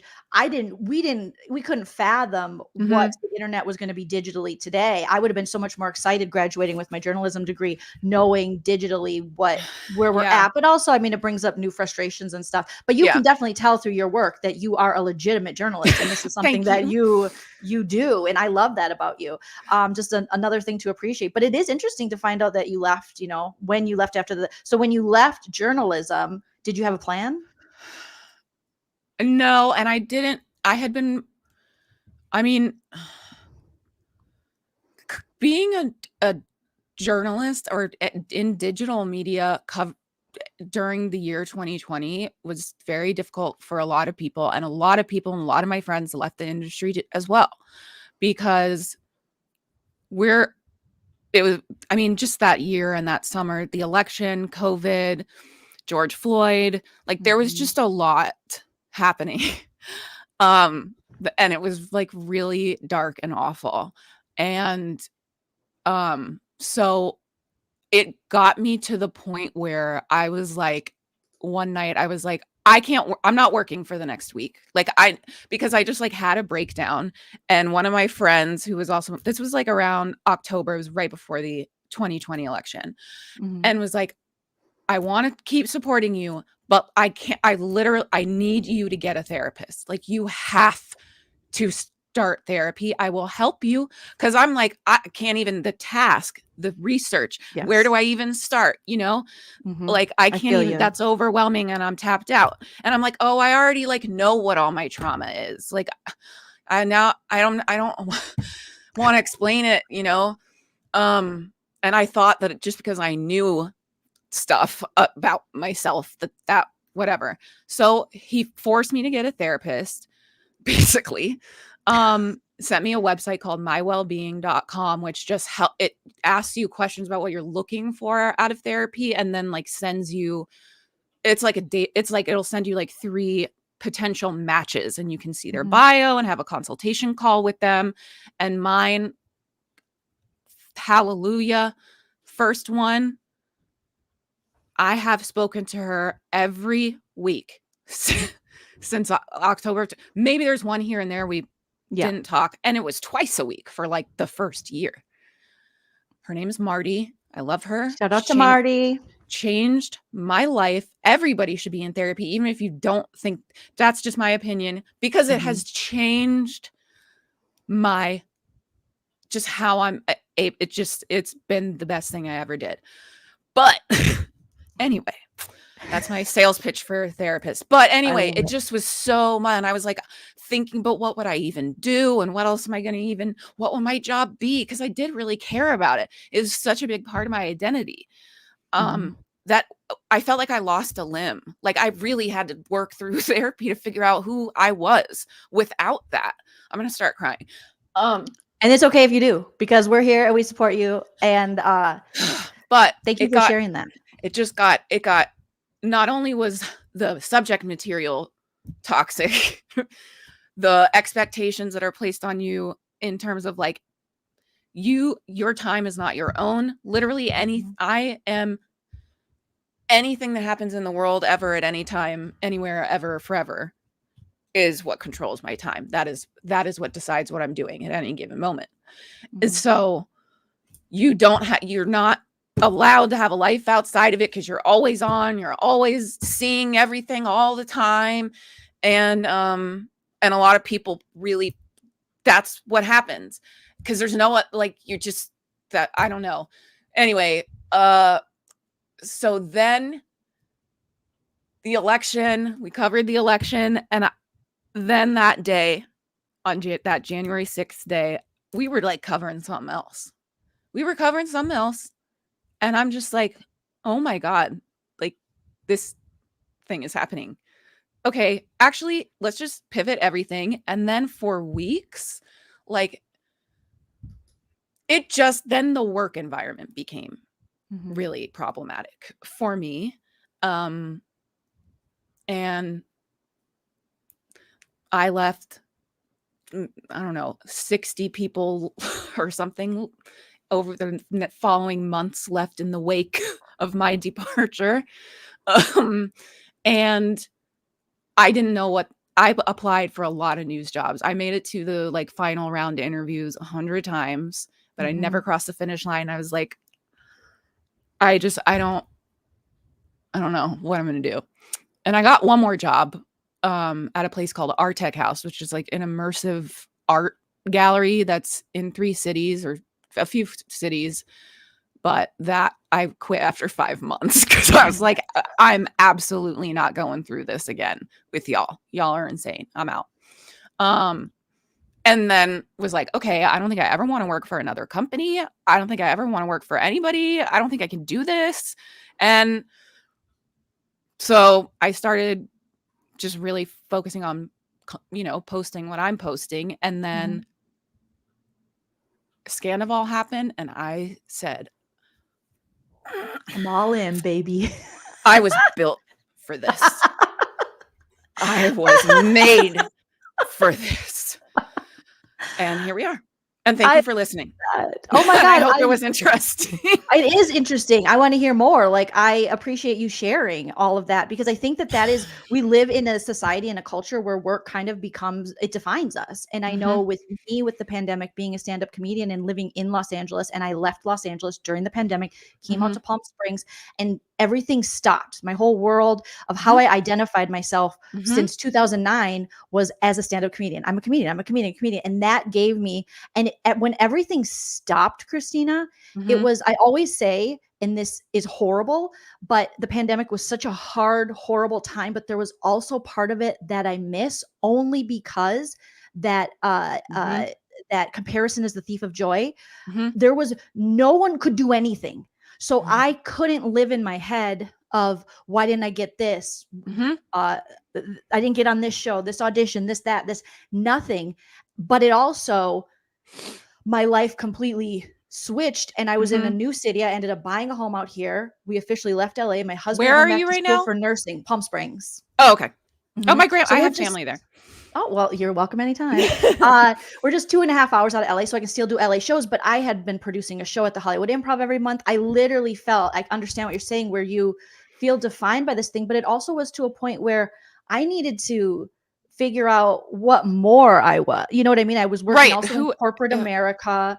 So, and then that job I had through most of the pandemic, and then I got laid off. And that's when, just last year, I had just bought a house, got laid off, and I just said, I'm going all in on content. I'm going to do finally what I want to do. And I'm going to forgive myself and say that it's okay if I'm not always outperforming. I love it and I miss it, but I also am going to find out what else does Joleen like. So I rescued 2 dogs. I never had dogs before. And now it's like, it just fills me with so much joy to do that. I just think as women too, there's so much expectations on us, forever. Now people finally stopped asking me, but like, I can have kids. And now they're like, you can't have kids, because now you're 44. So I get, when you share that, I appreciate that so much because, plus, you go to school, you study for this, you become this, you love this. And then you make a big change like that. And I can see why it's like a limb, like you said. I felt like I lost. I've had the identity crisis. And that's why I say, like, in my bio or whatever, it says recovering journalist. Cause I'm not a former journalist. I still am one. I always will be one, but I'm not, it is part of who I am. But like, and this isn't to like compare anything to like sobriety. That is not what I meant to do, but you didn't used to be an alcoholic, right? I'm sorry, it's not funny, but you're recovering out. Like, as an alcoholic, I think it's funny. So I'm giving permission to make the joke. You're like, right. So you are recovering journey but all the other thing just especially being a woman, I obviously over the course of my career, we get promotions and get more responsibility and stuff, and started managing people, and then over time, managed 3 people, and then I managed 10 people, and then I had departments under me where I was managing managers who managed, and like I really cared about that. And I'm not a regular mom. I'm a cool mom. Like I was a cool manager, but but it was something that I believe that like I was very good at, because I cared about it. But the emotional labor of that as a woman, it like I couldn't. That is also something that, in therapy, now that I'm in therapy and I'm so just like unpacking myself and whatever, like the way that I was that I was a support system to like dozens of other people all the time, and having to,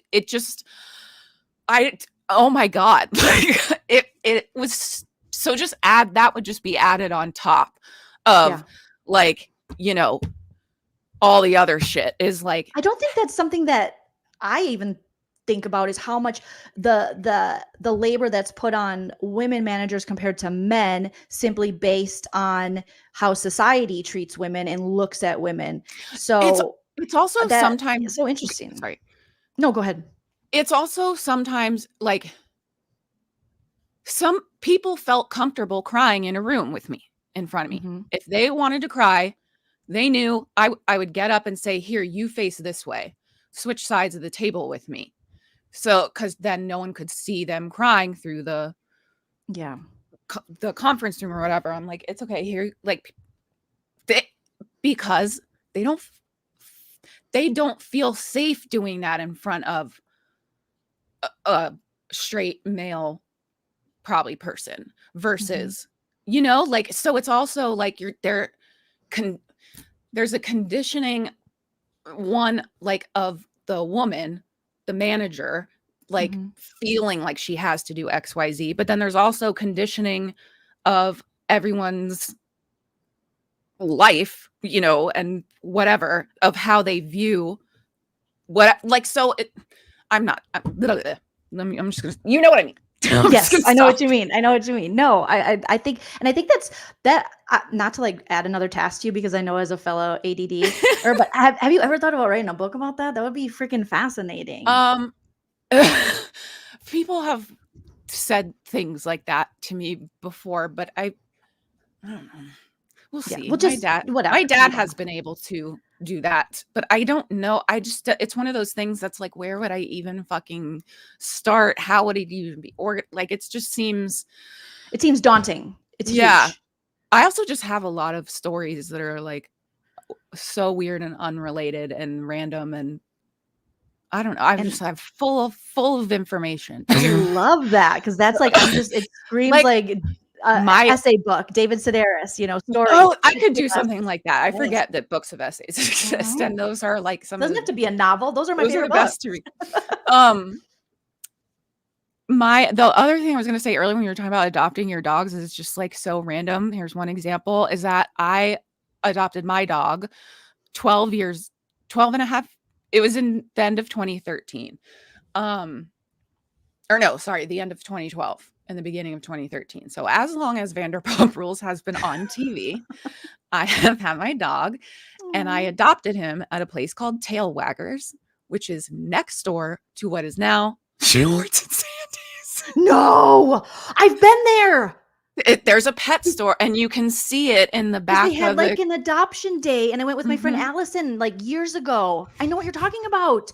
And there's like the grocery store that like Gelson's. It's like a Gelson's. It's the rich people one. And I always say they don't even, their business doesn't even have a front door. It's literally a back door is their front door. Like they're not even on Franklin in Franklin Village. They're like, yeah. So it was like a deli of some kind at that time, like a nice. It was small though, but anyway, and you can see Tail Waggers like in the shots of Schwartz's. That's where I got my dog. She's like, there's my baby. That's where I got my baby from, that Isn't horrible that place. so random. It's so random. Tailwaters was cool. It was. I mean, I didn't even mean to like take a dog home that day, but that's how it happens. Well, that's never. Yeah, exactly. That's how it always happens. Yeah. I went to Schwartz and Sandy's during early Scandival. I went with my husband and another content creator, Andrew Gabor. Shout out to Andrew Gabor. And I just wanted to check it out because there was all these rumors. Oh, we're losing money. And I'm like, let's just see. Let's just see. And there were tons of people there. And that one guy that is like the Brett, is it? Not Brett. Well, there's a guy, there's Brett and there's Greg. So Brett, yeah, not Greg, not the one who has the wife that is like in some Scientologist. Yeah, something's happening. Which is interesting because the Scientology building is like literally there's one right across the street near Schwartz and Sandy's. The big like blue one, the main one, or no, right? Well, there's one on Sunset. Is that the blue one? I think the one on Sunset's the big blue one, like the big giant church. And then there's just like a little community or something of buildings. Yes, because my friend lived right over there and she was like, oddly, sometimes I feel safe walking because they're always out. And I'm like, but they're trying to get you too, girl. They're trying to get you too. But we went there and that Brett guy was just all over us. Like, how's everything? You could tell they were in damage control, you know, but that narrative that they were trying to spin, again, I haven't seen their books, but from my experience that day there during the height of Scandival, it was fine.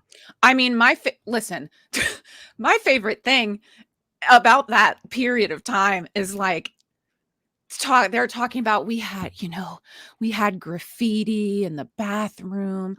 It was lipstick. Graffiti. It was lipstick on a mirror.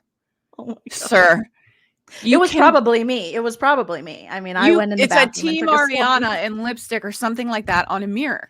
And we had graffiti and people were like they were not vandalizing, but whatever the other word, just, It's not graffiti. It's lipstick and it comes off with Windex. If it comes off with Windex, it's not graffiti. They were talk about women being dramatic. The Toms are the most dramatic and Jax the most dramatic on this whole show. The network, the men tend to be, way more dramatic than any of the women, obviously. Well, and even when you've got a woman like Ariana who literally is like this while someone's losing their mind and then the person is losing their mind, she's still doing something wrong. She's still reacting the wrong way. How? Huh? Yeah, this reunion not giving them what they want. Awful. This reunion is going to be awful. How do you feel about, like, do you think that was the series finale last night? That is such an interesting, I don't know. I honestly think it's not. I think it might be the ending of Ariana coming back. I think, but I don't think their ratings were still so high. It'd be hard for me to believe they were just going to end it. That's how I feel. I'm like, that's how I feel. Like, you're telling me your biggest show, you're just going to like end. Like, I believe, see, because that was one of the questions from a super chatter. Do you think there's going to be a season 12? I think, honestly, I don't know yet. Like, I'm not sure because the cast, the group of the people are so like split apart, but they also like really, the whole problem with that, the reason why is because the show and making money from it is more important it's their number one priority, right? Clearly. So I can't imagine them saying, no, I'm not, but I don't know, dude, just the way they're acting, I really can't tell. But that ending with the montages, I didn't realize this until I rewatched it today, that when they did those montages and like where it started with Tom and Kristen like crying in Miami. The two different camera shot that they showed, it was to show they were showing these scenes of whatever, but different camera shots. So it was like reminding you that like it would be like this one was zoomed in on Scheana's face, this one was zoomed in on their face, but it was the same thing happening at the same time, just to like, and I just was like, oh, they're showing us like the camera shots like during those things as Lala's talking about the show, which I just thought was interesting. I teared up. I kind of did. I mean, I really don't like that Lala was the narrator for that. Ugh. She came on to an already successful show. Then she left it.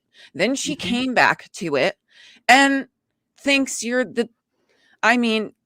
whatever. So the fact that she has a hard time going, I can't believe I respect this job. Thank you, Jenny. And Ariana is, Ariana's just for her to walk out like that. You've walked out like multiple times, which you admitted on Alex Baskin Robbins' podcast with James recently. Yeah, like you literally like left, didn't tell Lisa, didn't tell whatever. You said I needed my mommy. Literally, I'm not paraphrasing. I needed my mama. And then she came back. And she came back and I mean, we're good. Again, it defies logic at this point. We have Sandoval calling Ariana, who's booked and busy, and staying to things that are work related lazy, and you have Lala saying, how can you leave when she's left multiple times and when she's lied about her life so many times on this show. And I really wanted to, as a sober person myself, I really wanted to cheer for Lala. And there were times when I've criticized Lala that other sober people have reached out to me, and sometimes they've put things into perspective at times when I was maybe being too hard on her or not kind of empathizing in ways I could. So I was like, you know what, you're right. But now I honestly think Lala, I don't speak for all the sobers, but I think there's a lot more she needs to do. And there's so much she hasn't processed and so much work she hasn't done in her own sobriety that is making her very peanut butter and jelly and very angry. And so every time I have to, I don't know jealous? Instead of jealous. Jelly? Yeah. Got it. It took me a second. I just love the peanut butter and jelly. We have our own there. New language, Christina and I. But I feel like everything Lala says, this season and everything she said in this finale is every time she says, I'm like, that's you. When she says that about Ariana, a lot of stuff. I'm soft right now, Katie. I know what she screamed. Sorry, I'm really sorry. Was soft. I'm like, this is the prickliest soft I've ever seen. Pamela, thank you. Pamela saying, Christina, there's a writing workshop I do every other Tuesday with my friend and mentor, Pamela de Bars. That might be a good motivator to start. Well, yeah. We don't want to put too much on her, but that's very nice. Stop threatening me. I know. Now we're like, write the book, Christina. Everyone's going to be in your. I have written a lot of articles. I've written lots of things that, put them in a book. Yeah. Sell it. I'll just print out all my Google article results and say, I'm just kidding. Buy a house. Better version of the hard conversation. Yes. Literally, literally. Yep. Thank you, RPN. It's so bizarre that this breaking the fourth wall is so. Can we just do that from now on? Like, we all know we're watching the show. We would love to see that. I promise we'll still watch and we'll tune in. We're not going to not watch because you spoiled it. Yeah. You spoiled their characters and we're the audience and they're supposed to be a separate. No, not at this point. Not anymore. I would love to sit if Lala were to say, what she finally eventually said on the finale, what she's saying in the after show, and what she said on her podcast, that like I verbatim was like, I bet this is Lala's real issue. And then like a week later, she was like, here's my issue. You're like putting like basically like, don't you dare fuck up my bag. Yep. And if she could have just said that, maybe this probably would have made a lot more fucking sense. Your behavior would have helped your case, at least if you could just be honest about why. Be honest, be real. If you could just be real about what your fucking issue is. You know what? Like, it's not because if it's like getting along and forgive, no, you don't care about that. You care about the money. You need them to be on camera. That's and why actually is consistent with Lala's character because she's always been very money driven. Hence the Randall relationship, the transactional Los Angeles relationship she had with him. And I always say this, but you know, I know she's mad because she didn't get the reaction. We kind of hit on this a little earlier that Ariana did. It's because we were never invested in Pickleball Randall. We just weren't. I call it. He's Big Ed. That's my name. Oh, yeah, because of the neck. Because he looks literally like Big Ed. Big Ed is problematic as hell too. So I don't watch any like TLC shows because that's that I don't know. For some, TLC takes it to a level that I am not capable of handling sometimes. Yes. So I was a 90-dayer for a while, and then I was like, I'm off this ride. It's not really fun anymore. Yeah. But I think Lala with Pickleball Randall, you know, we were never going to be invested in that. When Lala said, was it in the finale or was it in the after show? I'm getting confused now, where she said, you've been shoving him down our throats. I'm like, no, that was you with Randall. Tom Sandoval was literally a cast member, an original OG cast member before even Ariana was on the scene. So she hasn't been shoving it. That's what you did with Randall. And that's what people say. And we had to put up with that. Tom Sandoval shoved himself down y'all's throats. Number one, Ariana, anything Ariana did related to anything Ariana ever did related to Tom and speaking positively about him and shoving him down your throat was a reaction to something he had done where she is defending him. Like that. So, okay, you whatever. Literally shoved baby Harvey Weinstein down our throat season after season. I mean, and told us that he's the great guy. That's my, okay. The other thing is, about this show, I don't care about the premise. I don't care how it started. I don't care about Sir. I don't care about Lisa. I care about the cast. I just want to watch them. That's why people watch this show, because, you know, sure, they have some people who were on who aren't on anymore, and but the majority of the cast has been together long enough on the show for long enough that the audience is invested in them, because like it's not a new cast every season. Like I was talking to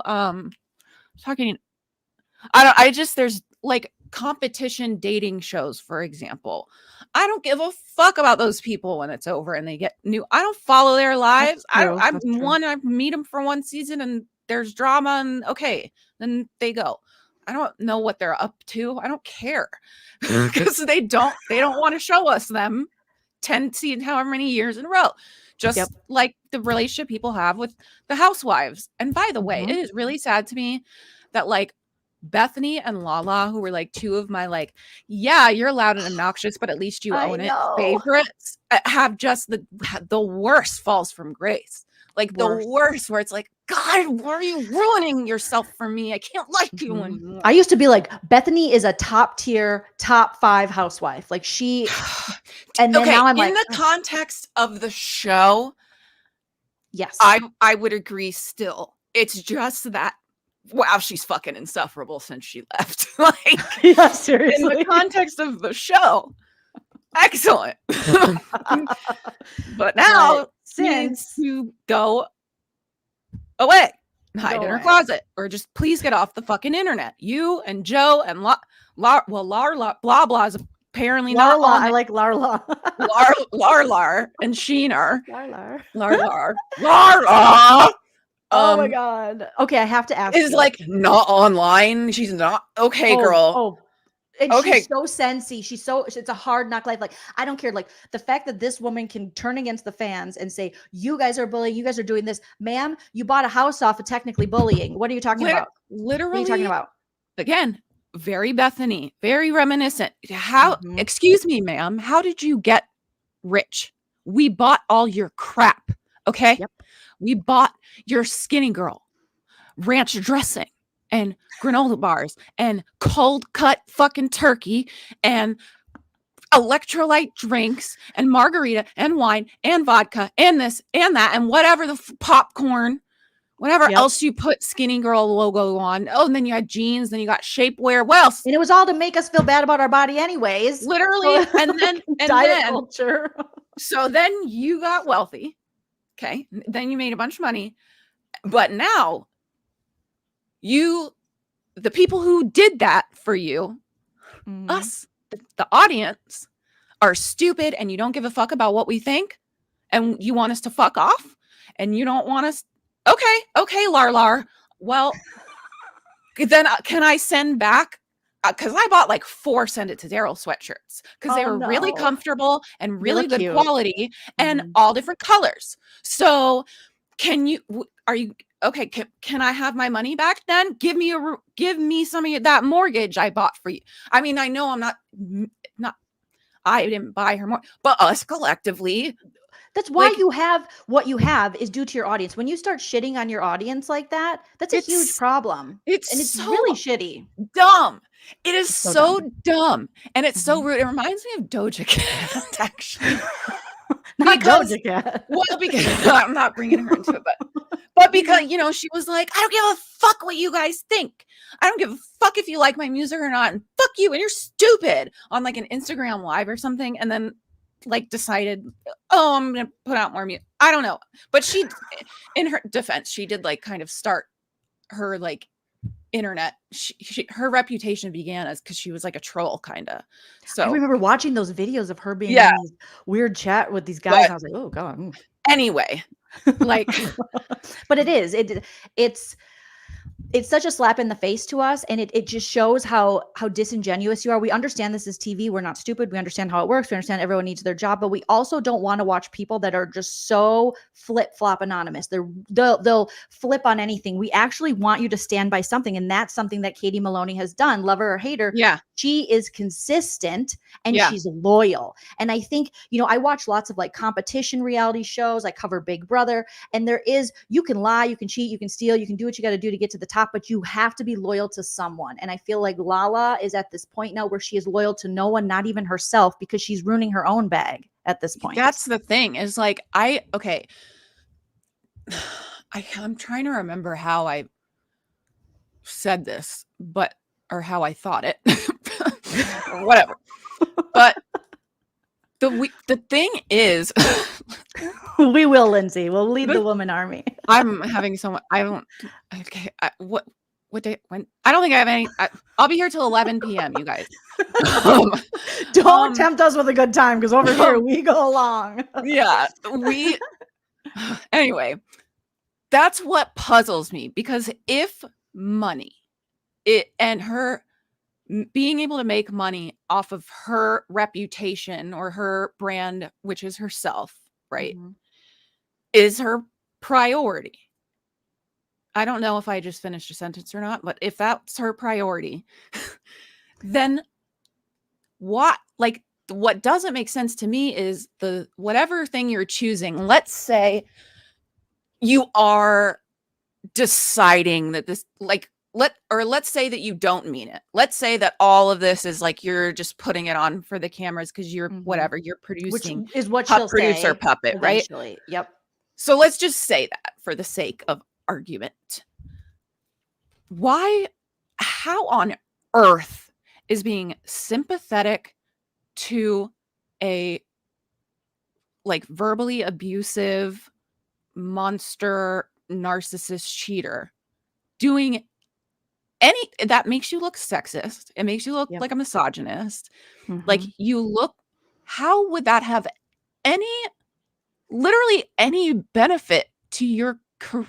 Like that doesn't make sense. You want to look, so you want to, but like I don't think I don't think she thinks misogyny is like a thing. I don't know. Didn't she use that word? Somebody used the word. I think she used Scheana said something about misogyny, and she used it in the wrong. When she said it was misogynistic, I was like, "This patriarchal." I don't know why you're saying, but again, I mean, I don't. Yeah. Speaking of like, I need to write out all the nicknames I call people because there is like such a thing as like Vanderpump vocab, because like nobody is using words correctly. Tom, you're not a scapegoat. You're the cause. Yes, right. You're the opposite of a scapegoat. You're not collateral damage. You literally caused the damage. You can't be caused the collateral damage. damage in the cause, and when you cause the damage, exactly right. Like, and also, I mean, Raquel did this a lot where she like tries using big words, but she just uses them wrong. Nobody's talking right.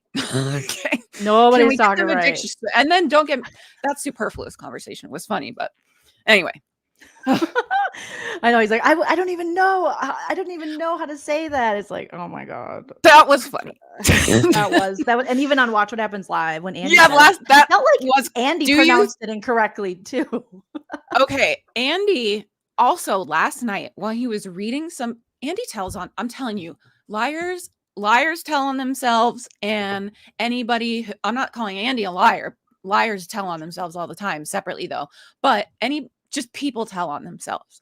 Andy, when he was reading out a tweet and he said, blah, something, Boricua.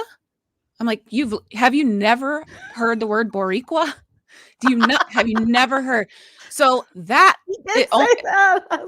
stands out to me because when he had Trishelle on with like Carl, I think, and she mentioned something about diversity training. He said, "Oh, you can like do training for that?" I was like, "Wow. Tell us that NBC didn't make you do that." Like, without telling us. Like, okay, so you don't know what diversity training is. You don't know how to say the word Boricua. Like, what else? Andy. Well, I mean, he started his career taking a woman's job. Shout out to Kathy Griffin. I mean, like, legit. Really? Allegedly, that's the story. Is Kathy was, hosting. Well, she was hosting a show on Bravo, like kind of like a late night thing. Mm-hmm. And I guess there's I'm now obviously, my memory of the story is that Kathy felt like Andy came in and kind of took over, and she's like, you've never seen a, maybe not executive at the time, or maybe he was an executive, become the talent like that. She thought that was really interesting. Actually, I might be scared to do this. I don't know. Maybe I won't. I don't know. I honestly have never thought about it. But Andy's own words, I mean, I'm just thinking about, there was a reunion where he asked Jax was like, "Oh, I didn't see that episode." And he was like, "Jax, be honest. Do you watch the show?" And his answer was like, "No." And he laughed. Andy laughed. And he smiled when he was asking the question. Then, Scheana, be honest. Do you only watch your scenes? You fast forward through other people's scenes? And she said, "Yes, I do." And he laughed. And he laughed. And he giggled.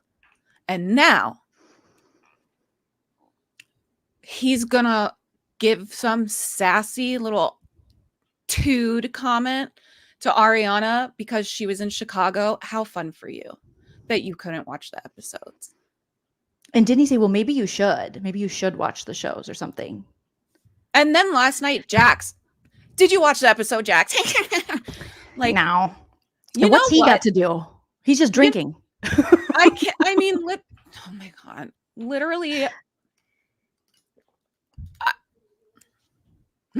And then he stole Anderson Cooper. I know, from Kathy Griffin. I mean, I know some people, I'm not saying Kathy should have necessarily been the host of Watch What Happens Live, but I feel like the fact remains, there are a lot of, mostly straight white men, but there are a lot of white men who host late night shows and on a network that appeals mostly to women and gay men. And obviously there's, straight men who watch it too.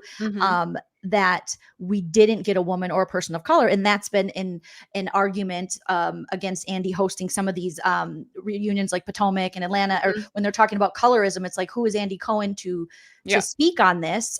Granted, like, I think white people should understand this stuff. If you do want to be an ally, you should know what people are talking about. But there's got to be someone better for some of these conversations. Also, it's like the burden should not be placed on the oppressed person Yes. to tell you why you shouldn't oppress them. Like, so that's not that shouldn't be their responsibility, you know, like, because people should take the time to learn. I mean, not that like it's hard, it's weird because it's like, or not weird, it's just complicated because it's like, I shouldn't have to teach you about this or whatever. Yes, Like when people go Garcelle and yes. Dorit or whatever. Like, Mhm. okay, it's not my responsibility Just to educate tell you. me, what You did know, I do? it's not my responsibility to educate you. But it's also like, okay, well, I want to make sure I get your perspective because whatever. It's just, there's a difference between like, well, let's hear this person's voice. Let's make sure we include this perspective versus like, okay, so tell us why we should care about that. Like, what? Can you explain like racism? Can you explain the difference between prejudice and racism? Can you explain this? And it's like, you know, You can learn it yourself. Yes. Can you read? There's Can Google. you read? There's the alphabet. I don't think Mhm. people are very good at the alphabet either. Anyway, Exactly. So so I understand what you're saying. Like there is frustrations with Andy, and I'm surprised that, you know, there obviously the allegations have come out and things, and I'm surprised. It'll be interesting to see how much longer, I guess, he's with Bravo, or I feel like he's gonna ride it till the wheels fall off. I just can't imagine. I just can't imagine him choosing to go. to leave. Yeah. Yes, but I do think eventually, this is just my opinion. Oh, eventually. There will be a surviving Andy clone. A reckoning, would you say? There will be a reckoning, but it needs a better leader. So they're definitely I am obsessed with the flop that was the reality reckoning. It just like the fall of cryptocurrency. Like I really enjoy thinking about it. I really like thinking about it. I love watching the downfall of things that whatever. I don't know. No offense to anybody who buys crypto. It is unfortunate that they didn't have a better plan and a better leader, I guess, or voice than Bethany Frankel, because a lot of the points are fair-ish, fair to a degree. Mm-hmm. It's I don't know, man. It's like, you know, you volunteered. Did somebody threaten you to take this job?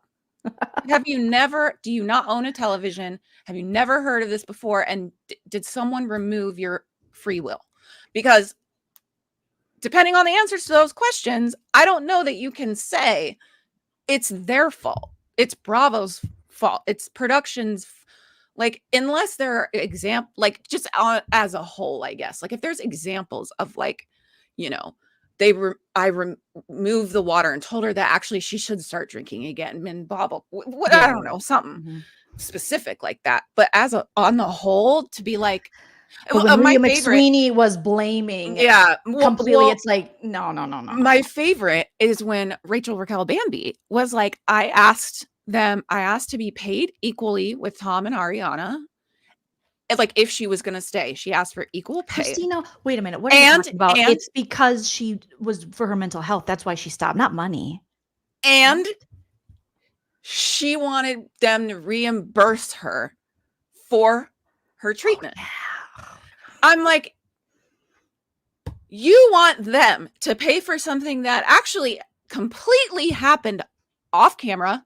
You did none of the thing that you did aired. Yep. Tech, you know what I mean. That you chose to do. Producers didn't tell them they had to do that. That you chose to do. That you made efforts to conceal from us and the network for this problem that you willfully created for yourself. That they should pay for that? What? Like, what? Thanks, Irene. Like, exactly. That also, like, you want equal pay with people who have been on the show since the beginning of the show because you fucked this girl's like life partner? Like, what is wrong? Are you okay? No. Clearly not. And also the fact that now she's running with the narrative, you know how they like to keep switching it, that I didn't come back because of my mental health. It's like, no, bitch, because you wanted You more said money you told on yourself and a already. development deal. And to And pay now, your therapy. oh my God, her lawsuit, the lawsuit is like, oh my fucking God, it is so hilarious and delusional. Oh, I hate this lawsuit. I know that you read it. I haven't watched you reading the whole lawsuit, but Yeah. we're gonna have to talk about that whole thing if you'll come back. Yeah, that video is at a separate date, because that video is a YouTube exclusive because it's 20 minutes long. Holy shit. But I'm like a speed reader, so I'm like, oh, and then like I'll read out something that stands out to me.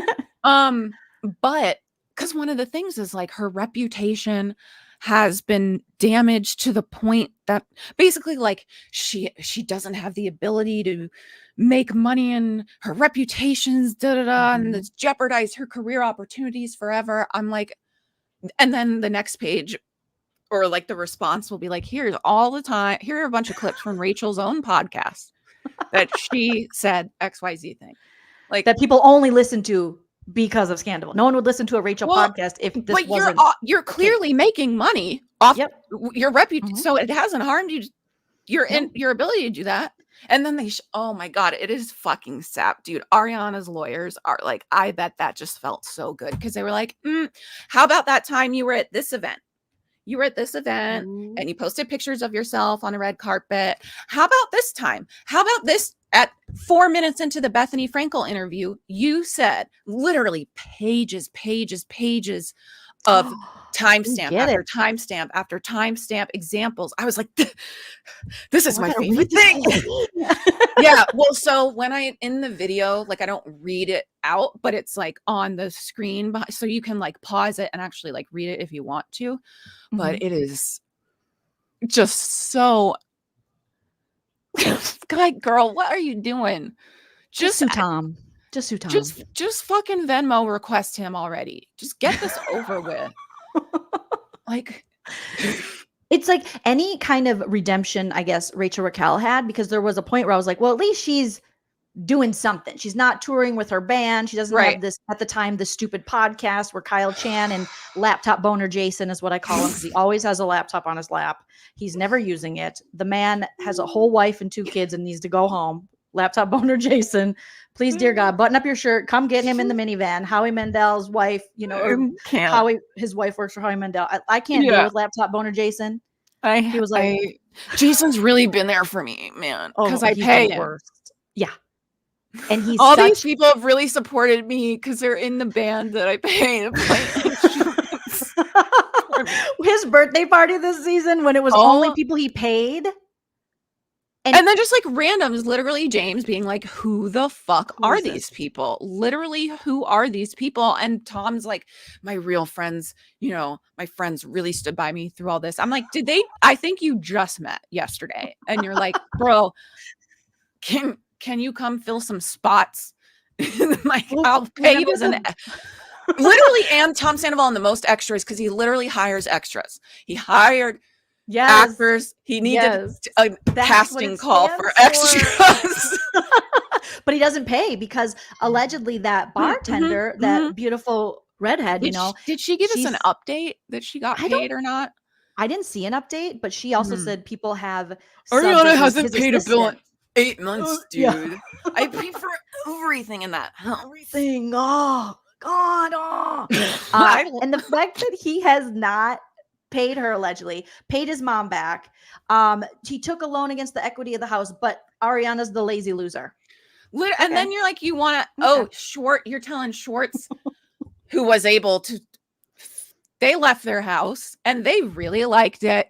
And they lived in it together for a little bit when they were divorcing, because it made financial sense. So they figured out what to do with the house. Nobody had a problem with that.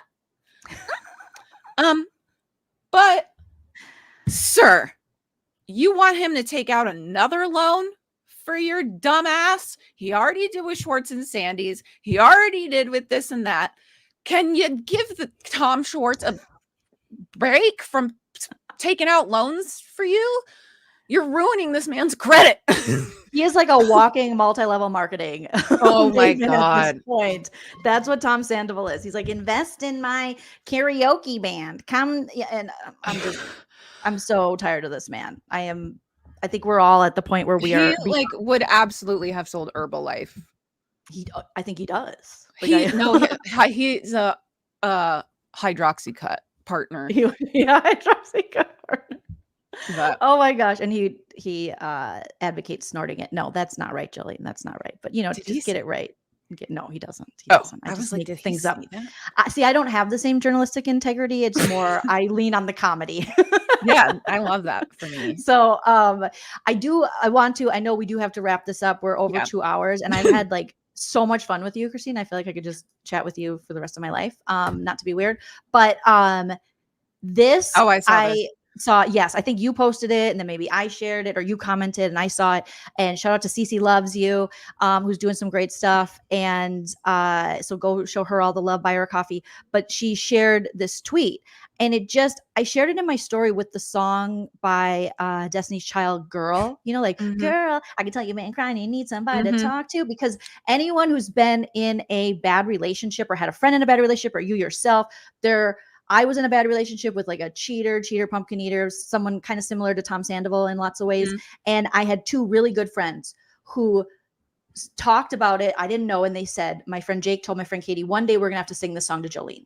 One day we're going to have to be there for her, because I will wake up and I will. And I did realize, and then they sang the song to me, and it was a whole thing. So, but I wish Ariana had that. And that would have been so great if these women would have responded like that, and not just Katie. So this shout out to Honey Dip. She says, if your closest girls can't collectively hate your ex who cheated on you with a close friend, then what has the world come to? Truly, it's disgraceful. Most everyone has an ex they hate. We all know after a few months, you get over it. Why couldn't they give her a few freaking months? Yeah.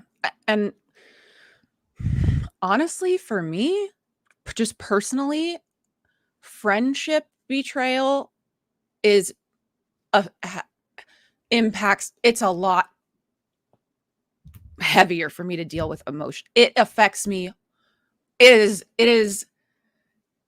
like that feels worse sometimes. Like a friend betraying you than like that's just me. I have like friendship endings versus relationship endings. And I also like it really, like, heartbreak is like the worst feeling I've ever felt in my body, and I like don't ever want to feel it ever. And I'm working through that. But like, dude, that's why I'm also just like, fuck, dude, this reunion is gonna, like, when they show her the stuff they're saying about her that she hasn't seen, it's just like, fuck, like, that's so shitty. That is just so, it's just so rotten, like, I don't understand. It's just sucks. Like, and we see her crying and being like, I'm so hurt, because she really thought, she thought they were the Spice Girls. And to find out that these women who profited off of your blood, basically they profited off of your pain and trauma, and then decided to flip the script the next, whether production influence or greedy influence or jealousy influence, whatever. Now they're profiting off your demise and trying to take you down. I mean, it's also, I agree. And it's also like, it's interesting just when I think about Scheana and Lala and the different ways that they have like done her so wrong, because Scheana is just like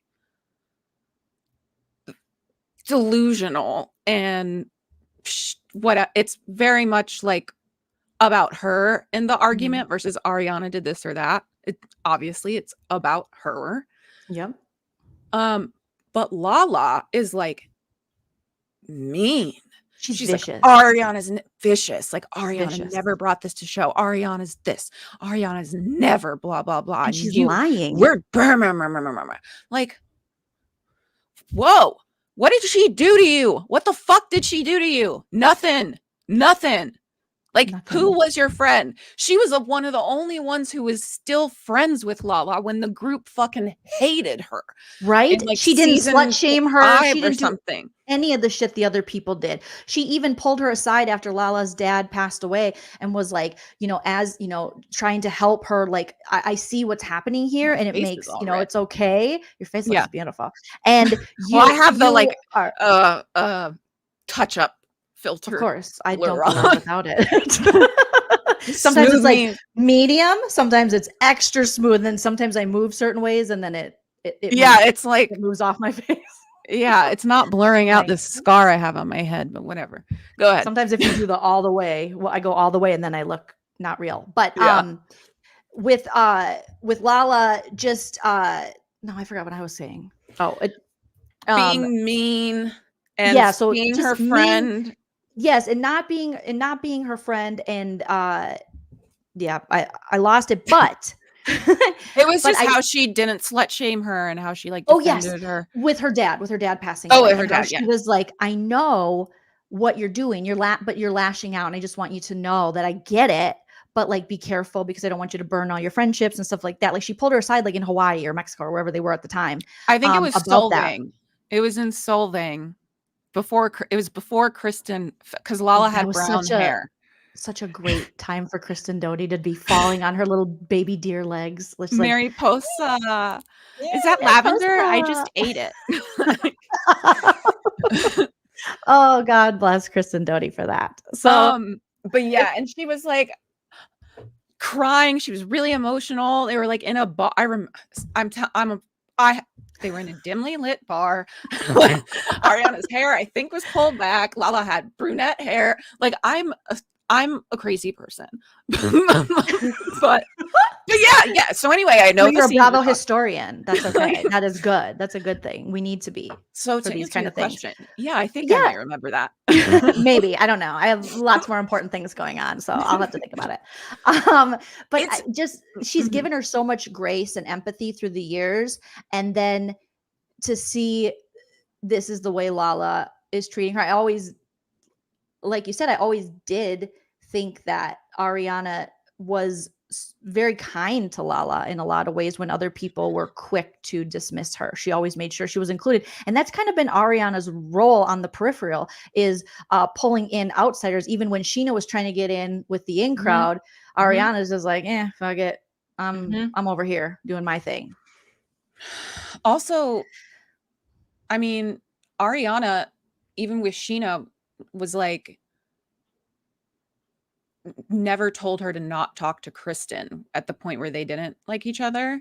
Like, Scheana was still friends with Kristen, and Ariana was like, I don't want to be near her or around her, but like, you do whatever, but I don't want to be around her. And then Scheana kept putting her in situations where Kristen is literally like in the same room, at her wedding, at her bachelorette, constantly putting her in situations where she's like face to face with Kristen.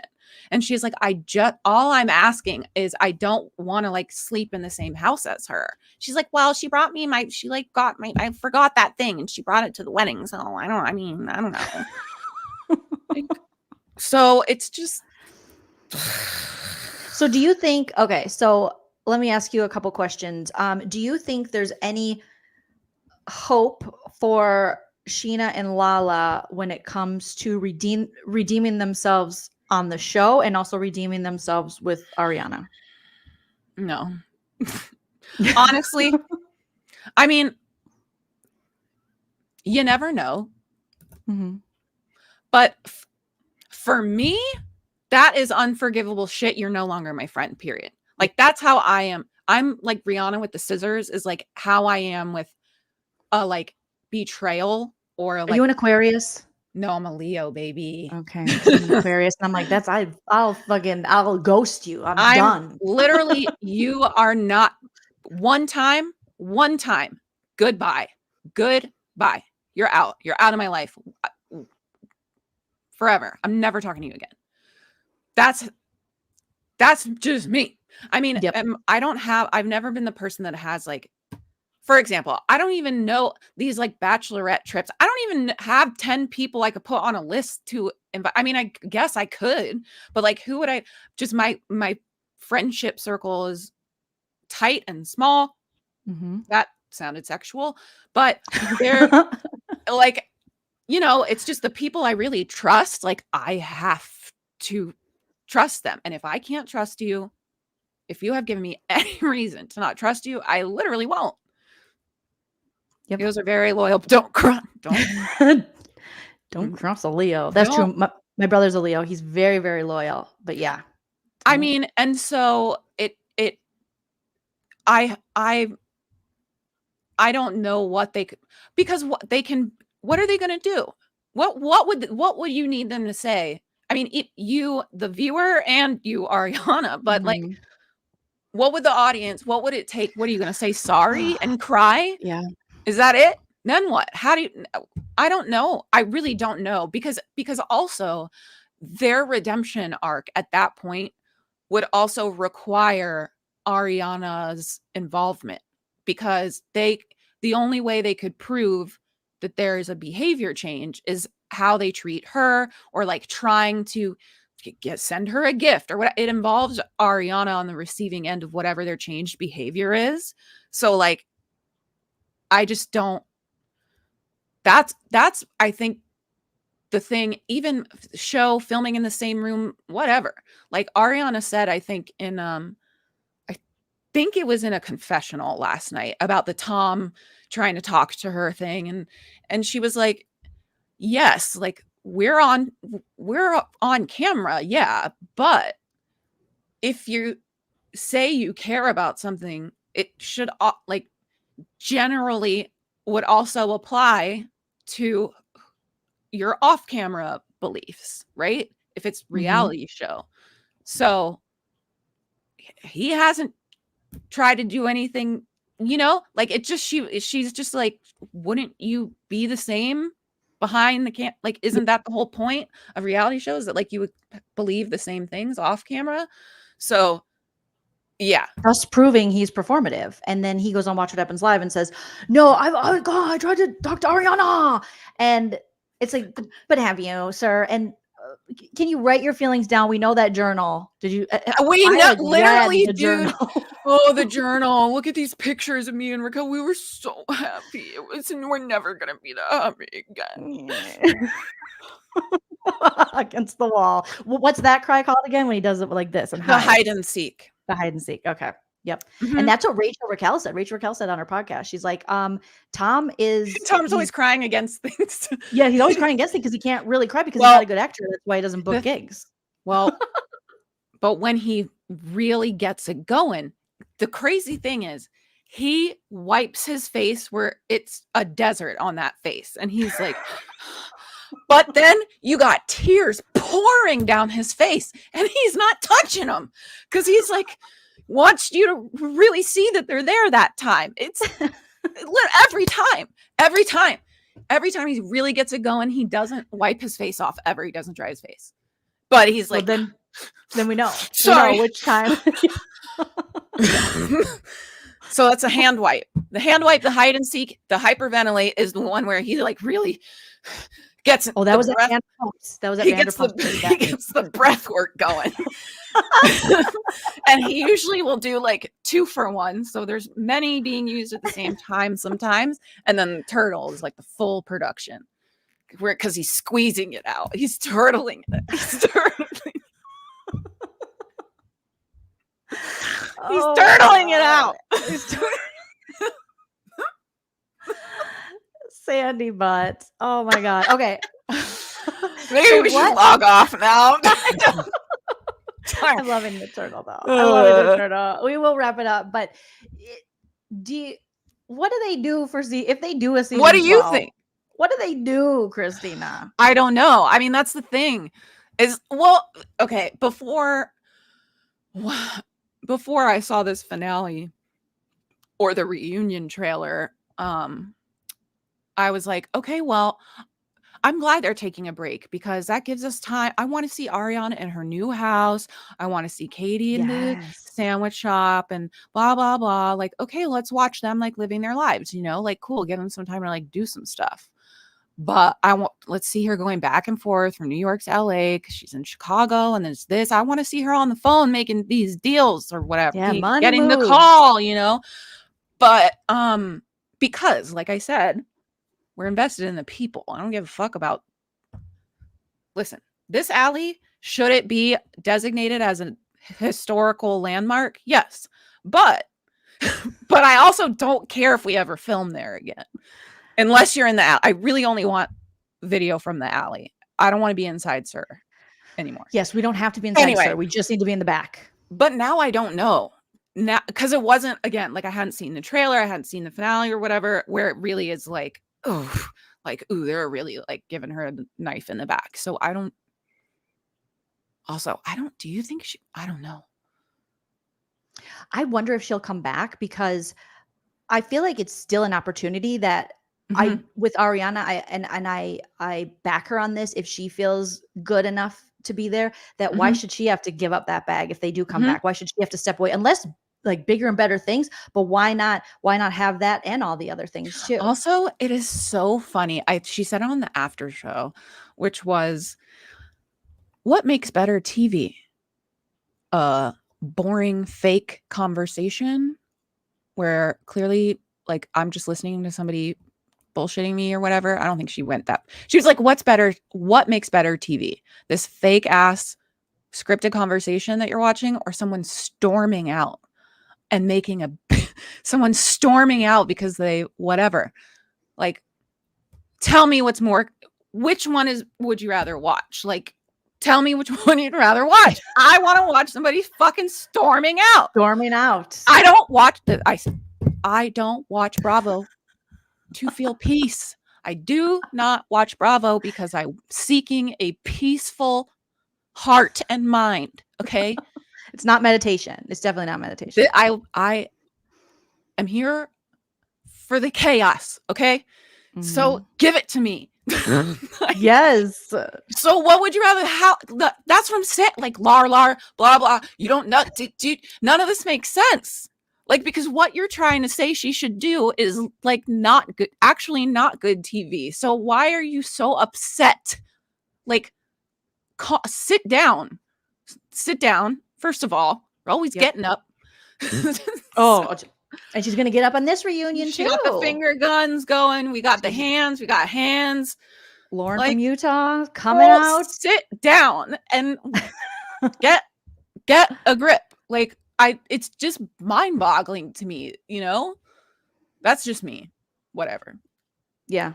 No, it'll be interesting to see where they go from here, and if the Valley, if that's picked up, if there's transitions over to the Valley. Do we know? The Valley is at the Applebee's Smirnoff point now, where in the after show, Brittany's like, "Oh, sounds like Lala needs to come over to the Valley." She did say that. Scheana's over there saying like, "Put me on the Valley. I'll da da da da da." Like, okay, so that's what's kind of figured. Now. Got it. When you guys were seeing this season in the Valley and talking about your kids, we kind of got it. I mean, you're laying it on really thick. Yeah. I mean, Brittany is just like, it's like she just. Maybe you should come over to the Valley. Sounds like you should come on to the Valley. I mean, you need to come over to the Valley. Put me on the Valley. Put me on the Valley. Okay. I guess that's what we're gonna do. I mean, that has to be what they're doing, right? Like, there's no duh. Like, why are you? I mean, they bought homes in the Valley. They hang out in that friend group. They showed up this season on the Valley. Oh, they're gonna go help Beer Cheese out because Beer Cheese can't hold that show. Okay, we got Kristen's holding the show. Welcome to Plathville. Luke is holding the show, but Beer Cheese. I didn't even watch last night. I was like, y'all, we can't do this tonight. I'm not in the place where I can. Because I do watch party live streams on my TikTok, and sometimes we watch the Valley and sometimes we don't. We kind of just like collectively will decide in that moment, like, do we want it tonight? Are we in the space to receive it tonight, or we're not? So and sometimes you just, you know what, I'm I'm not ready to receive this. I right can now. never watch Vanderpump and The Valley right after, ever. It's a lot, man. I Never. gotta unpack. It takes me Yes. days to unpack that show. I do the Valley recap and roast Like, 3 way- days later Yeah, I don't. after Yeah. this. It's too much. It is too much. Yeah, Yeah. we couldn't. Jewelry Girl says we could not handle the Valley last night. Oh, she's one of my followers. Hi. Is she? Yay, Jewelry Girl. Yeah, I Thanks for coming recognize her name. over. Thank you I so much. recognize her name. Well, Christina, I've had like the most fun with you. I knew I would. Like, obviously, I Yay. just from seeing you online, I was like, oh my gosh, we see each other. Like, Mhm. we get it. So I'm so happy you came over here. I hope that everybody goes and subscribes to Christina's YouTube channel, as well as follow her on Instagram and TikTok. I'll make sure it's Or else very you're gonna easy. get popped. You're gonna get Lauren from Utah is gonna It's come gonna at pop you. you. She's gonna pop. gonna Oh, pop. one more question. I have a Yeah. theory. Okay. Okay. Every time I say I have a theory, it might be bunnies because it reminds me of Buffy the Vampire Slayer. But okay, so I think Lala is going to have sex with either Tom Schwartz or Tom Sandoval in the near future. Do you think I'm crazy? I don't think. I think I could see her doing it with Schwartz. They've been making a lot of comments about one another, and she mentioned the threesome thing. Was like, you can't handle all this. That sounded just like her. That sounded just like Thank her. you, thank you, and also sorry. You can't handle all this. You Like, can't handle all this. boom, boom, boom. Like, maybe just go teach Andy how to say Boricua, and then we'll go. She don't know how to say that either. Don't worry No, about she it. doesn't. No. But I That's think not I that's not the think- culture she's appropriating. no, Um, that's not the. No, it's a different. But she's like, oh, Schwartz is hot for sure. Like, out of the cast, like, yeah, I definitely bang Schwartz. Like, I feel like it. I don't know though, because I don't know that she would do that in like a sober state of mind. It's also. Oh, she's pretty Den- horny. Deny that you were with Randall for his money louder than literally every Yes. guy you have ever expressed interest in was either him, James Kennedy, or a black man. Like, oh, that's my type of guy. Oh, that's definitely more my type. Like, tell us you married him for his or whatever for his money more. To say it louder. Because we got all the proof we need. Oh, so that's your type of man? I thought fucking Big Ed over there was your type, a guy.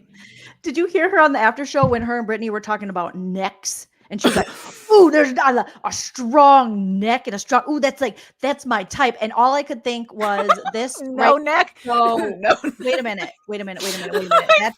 This one? This your type? She goes, I want to climb that. Did you climb this? Did you climb this? Blah, blah. Did you climb this? Is this your type? Because that's who. God, I can't. That's your man. That's your man, girl. That's your man. Every time I'm just like cringe when My she's face like, is so "Ooh." red. Lala forgot that she was on TV. She forgot. She forgot. She forgot that it re-airs for the rest of her life. Literally, she forgot she was Ooh. being recorded. And That's nothing my she type. says. Nothing she Ooh. says makes sense. Because She was like, and then she's wondering, why don't the audience care that he cheated on me? Because it's a transactional relationship. I always say this: either you were going to get old or he was going to lose his money. That's how these relationships end. That's also That's it. you would say multiple times. It was like it was like your personality. The part of your whole thing was like, oh, if you want to write on, I'll just find somebody else's. You know, oh, D if suck, he yep. she literally said that verbatim. She's like, I'll just find somebody else to go, whatever. PJs for If- PJs. That's what it was. So- She said so- that. So now it's like, he was a stand-up man. How dare you compare him to, he is a stand-up man. My man, No. my man, my My man, man, don't my come for dude, my man. You know, in the pasta fight, by the way, the unbleeped version, because I've seen it unbleeped when they show it in flashbacks on an uncensored episode for something. And what James actually says, it probably is in the subtitle or something, like what he says about Randall. I don't even want to. Well, Can you just say it? I like the word "see you next Tuesday." Personally, I have a sweatshirt that says it on it in a little pink smiley face because I just wanted it. Cute. But I had to or there's like some website where you can like just get sweatshirts with whatever on it, clothes with what you can customize stuff really easy. And I was like, I hope they print it. I hope they're not like gonna put their morals on me and be They're like, we weird can't about print it. that word. So I gotta anyway, James called him your fat cunt man. He did not say that. That's what he said. I don't think the fat was an adjective for cunt. I think it was fat, comma, And then he's a see you cunt next Tuesday. man. Yep. Yeah. Sorry. You ain't making any money on this thing. I don't care. I'm here for the fun. I'm here for the fun. I'm sorry. Today, But that's what he said. I had no idea I thought he was like, you you're and a your fat fat fucking old man or something, but not the see you next Tues. Oh, that is I did love how James would just drag him and be like, you're old man or whatever, and guess look at who was right. He's like, I know he won't be around for Yeah. He won't be here for a long time. Or a good time, according to Lala. Very bad time. Also, like James checking her in the after show, and then they put her with Brittany, who's just like gonna yuck over on the side. I love when you do that, Lala. Lala, you just crack me up, girl. And I like Brittany kind of sometimes, but anyway, in this whole fight, in their split, whatever. I don't want to talk about that. Yeah. But James, they had to take her away from James because he kept fact checking her. Yeah. He kept being like, no, what about this and what about that? And she that's like what on she's him, like, and he's no, like, no, and nobody gives Scheana any grace. Nobody. And Sheena's like, thank you. 0. I get 0. I get 0. 0, none. Not one. Not 1, 0, 0, 0. Done. Oh my gosh. And with that, 0, 0, 0. No. Done. We are done. But make sure you hit the like. Make sure you subscribe to Christina. Follow her. I'll put all of the links in the description after. Right now, I just have the YouTube one. So you can easily follow her on Insta, TikTok, and also subscribe to her on YouTube. Let's show her all the love, lady support. Let's be the real. Let's do what we needed on Vanderpump. Yes. Yeah. Let's be the change we want to see on Vanderpump. Be the change you want to see in Vanderpump Rules. Mm-hmm. And that's what it is. Christina, thank you so much. Will you stay here while I close out and stay backstage because I want to chat with you. Not that I want to take up more of your day, but backstage. kind of. Okay. But will you come back? And okay. Okay, we're taking over the world now. So you guys oh, my answer was no. No, I'm just kidding. And then one more time, just where I'll put the links in, but where can everybody find you and anything else you want to promote or anything? I'm just, on the internet. You can GOOGLE me. Research me. You'll find me. You'll find me. Tap me. You can do that. That's actually one of my favorite songs. The Bravo. It really is. But she was singing it pregnant. Oh, that's what happens live. Singing it. Anyway, I'm Cocca on YouTube and on TikTok. It's just my last name twice. And then on Instagram, I'm Cocca Macoca. And that's my last name. And my middle name is Marie. And that's why Ma is in there. That's my middle name. Joleen Marie. Christina Marie. I can't believe I made it through this whole thing without saying your name 4 times in a musical cadence. Joleen. Yep. Because it was on a loop in my head. Oh my gosh. Well, it's so people are always like, oh, you probably hate that. I'm like, no, I fucking love that song. And now that Beyonce redid it. And now there's like a cool way. And Miley Cyrus. There's like 100. It's like the White Stripes. Have you ever heard that? The live version that the White Stripe does of Jolene. It's so good. No. Jack Black just screaming, Jolene. Oh.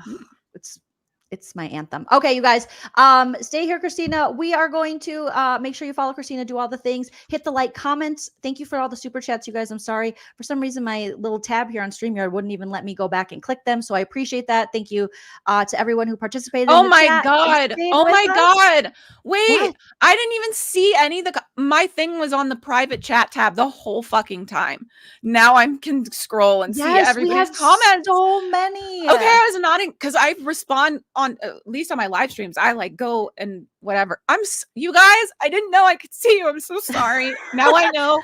No, that's Now I know. it's so Oh my hard to God. keep up with anyways, but on the replay, I always make sure the live chat's included Oh, so good. everyone can go Oh. back and read it if you want to take a look at that. Cause I like to go back sometimes because I can't There's see so everyone. many. Oh my Yes, God. people have just been showing so much love, and you guys have had. I'm so sorry I should have had like a separate questions and answers portion. I just was so Aw. excited to talk to Christina, but obviously this is just our first time collabing. So next time I'll be a little more organized, maybe, probably not, but I'll want to Yay. be. I'm just Chicken glad Head I PK figured it Mule, thank out. you.